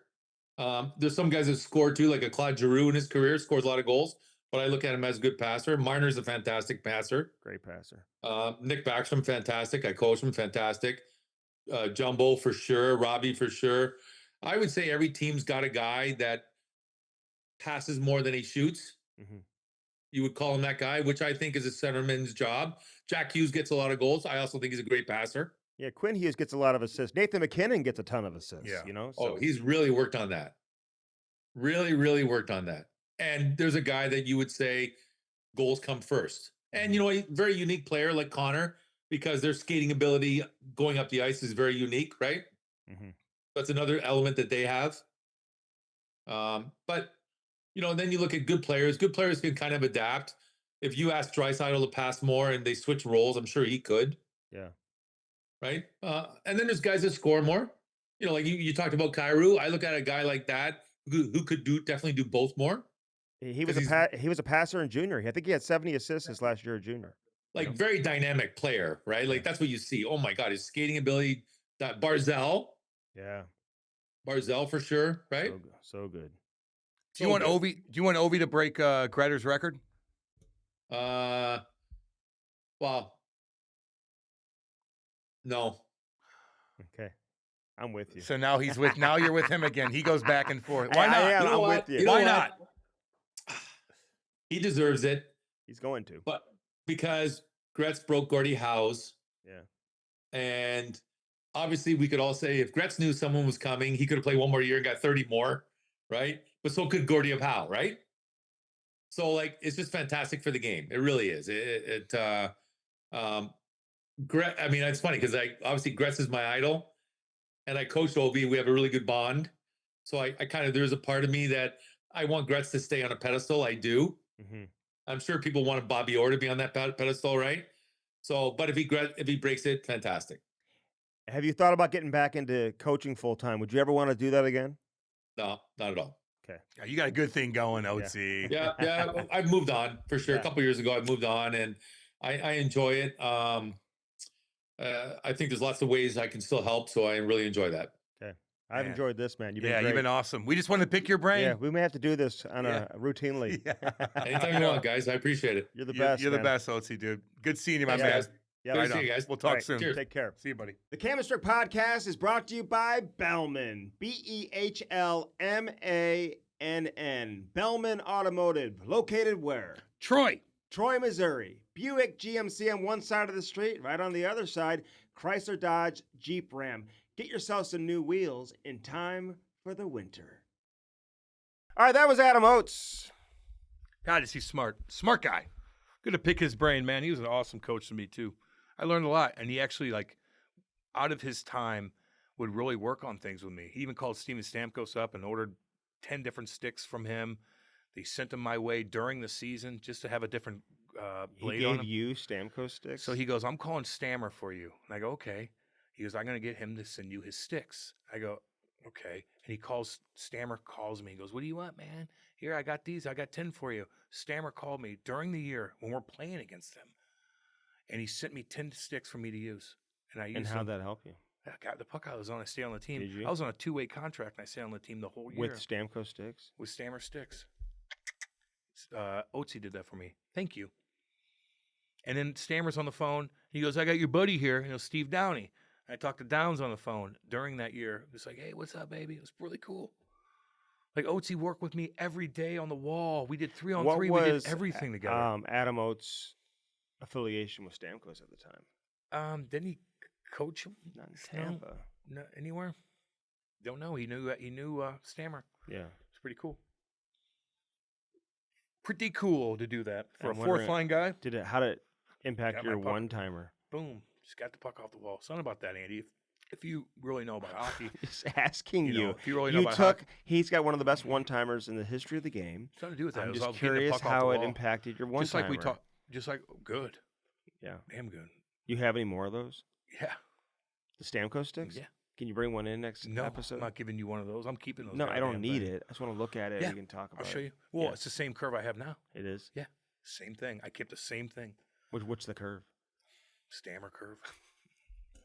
I don't have kids, Cam man. doesn't even know. Well, you didn't know when we were talking to Oatsey. I You fixed look it. like a fool. No, I fixed it. No, you did. You said I didn't. Yeah, I'm going to say you do now because you're Because trying to you're in chirp a me. bad mood Yeah, now. Yeah. You're chirping But my at one the time. You time, came and lifted the I puck just off got the it. fucking ice. I just got it mixed up. That's not true. You have the worst shot I've ever seen in my life. It's not true. Okay, a 3-year-old has a worse shot.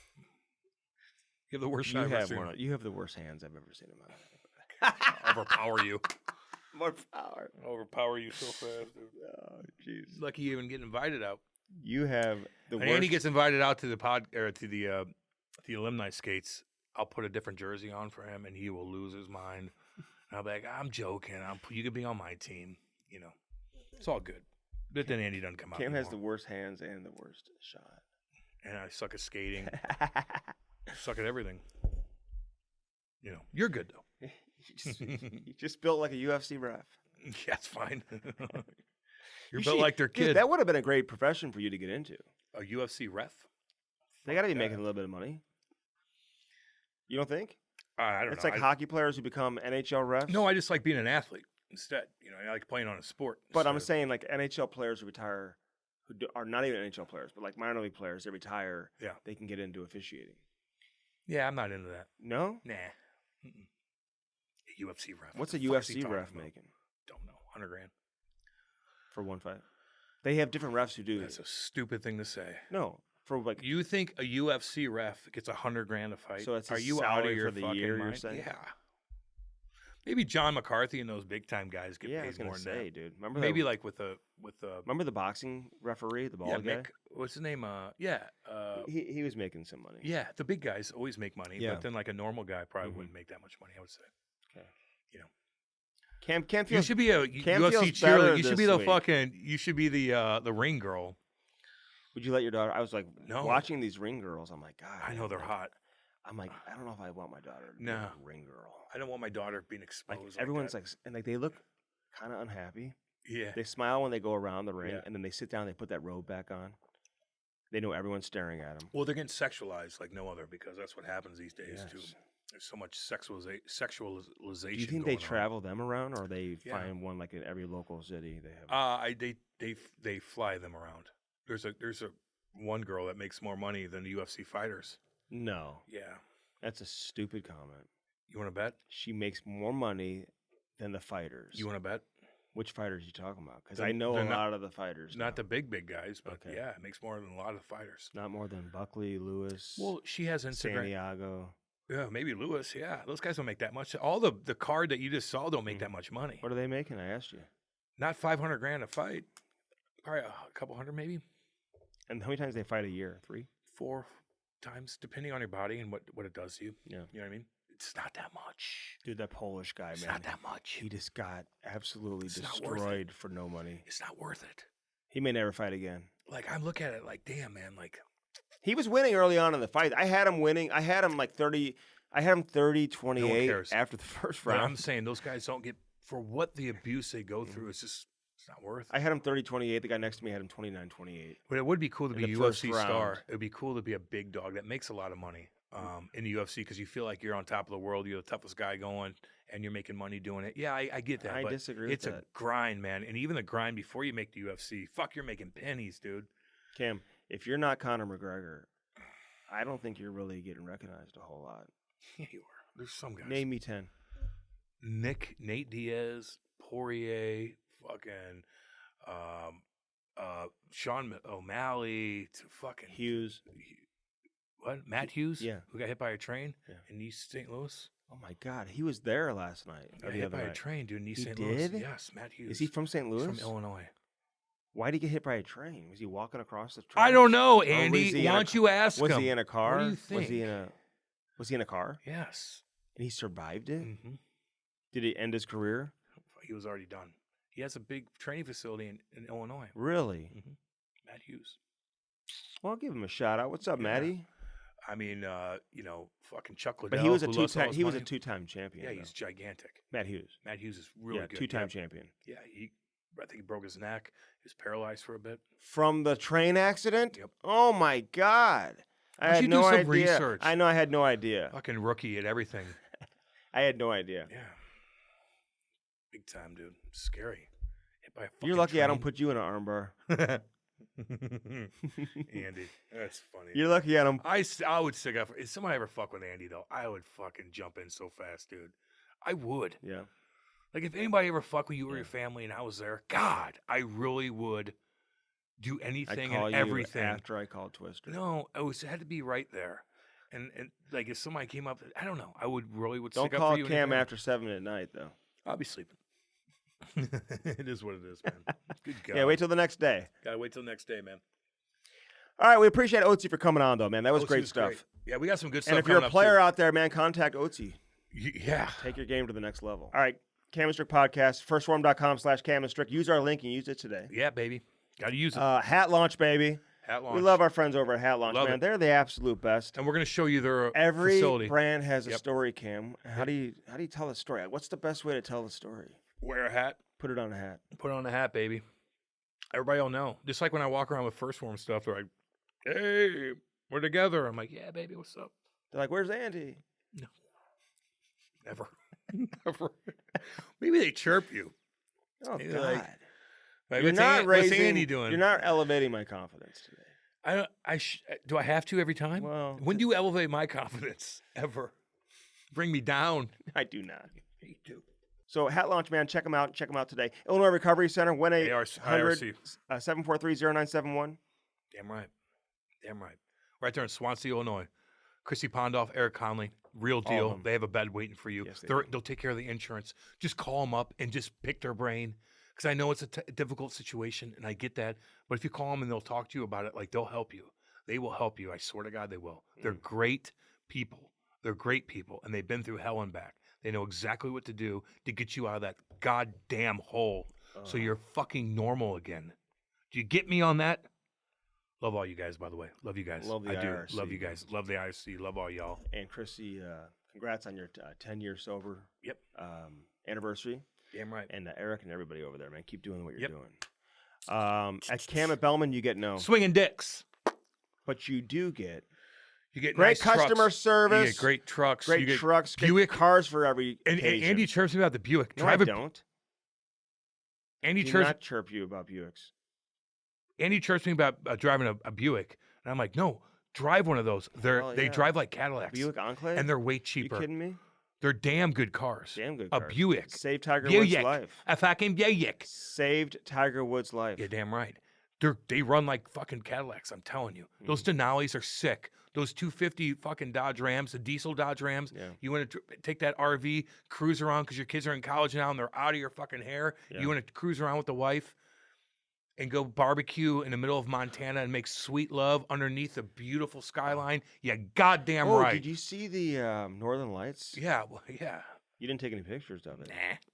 Didn't care that Was it much. pink? Look at my No, mine was look green. at my sky last night. I think we're having remnants. Mine of was it. green. Look at that. That's not it. That's just a sunset, Andy. No, Yeah, no. That's a sunset. I had Northern Lights in my house. No, I last know night. they're everywhere. People at the Lake Ozarks are tweeting about it. But, like, You're those not are the only one. That's the sunset, Those Andy. those are That's the sunset. It's Do you not remnants. get that? It's remnants. Good God. And he's like, look, it's great. No, that's the fucking We've got sunset. we've got Northern Lights. I'm in Iceland. Oh anyway, man, we love all you where's guys, man. Bellman located? Troy. Chrysler you Dodge know what Jeep Troy Ram is? and not far. origins not of far Troy? from here. Yes. Badass. Yes, you I ever read do. about that? Troy? They were in like what's the armor and stuff like that. What?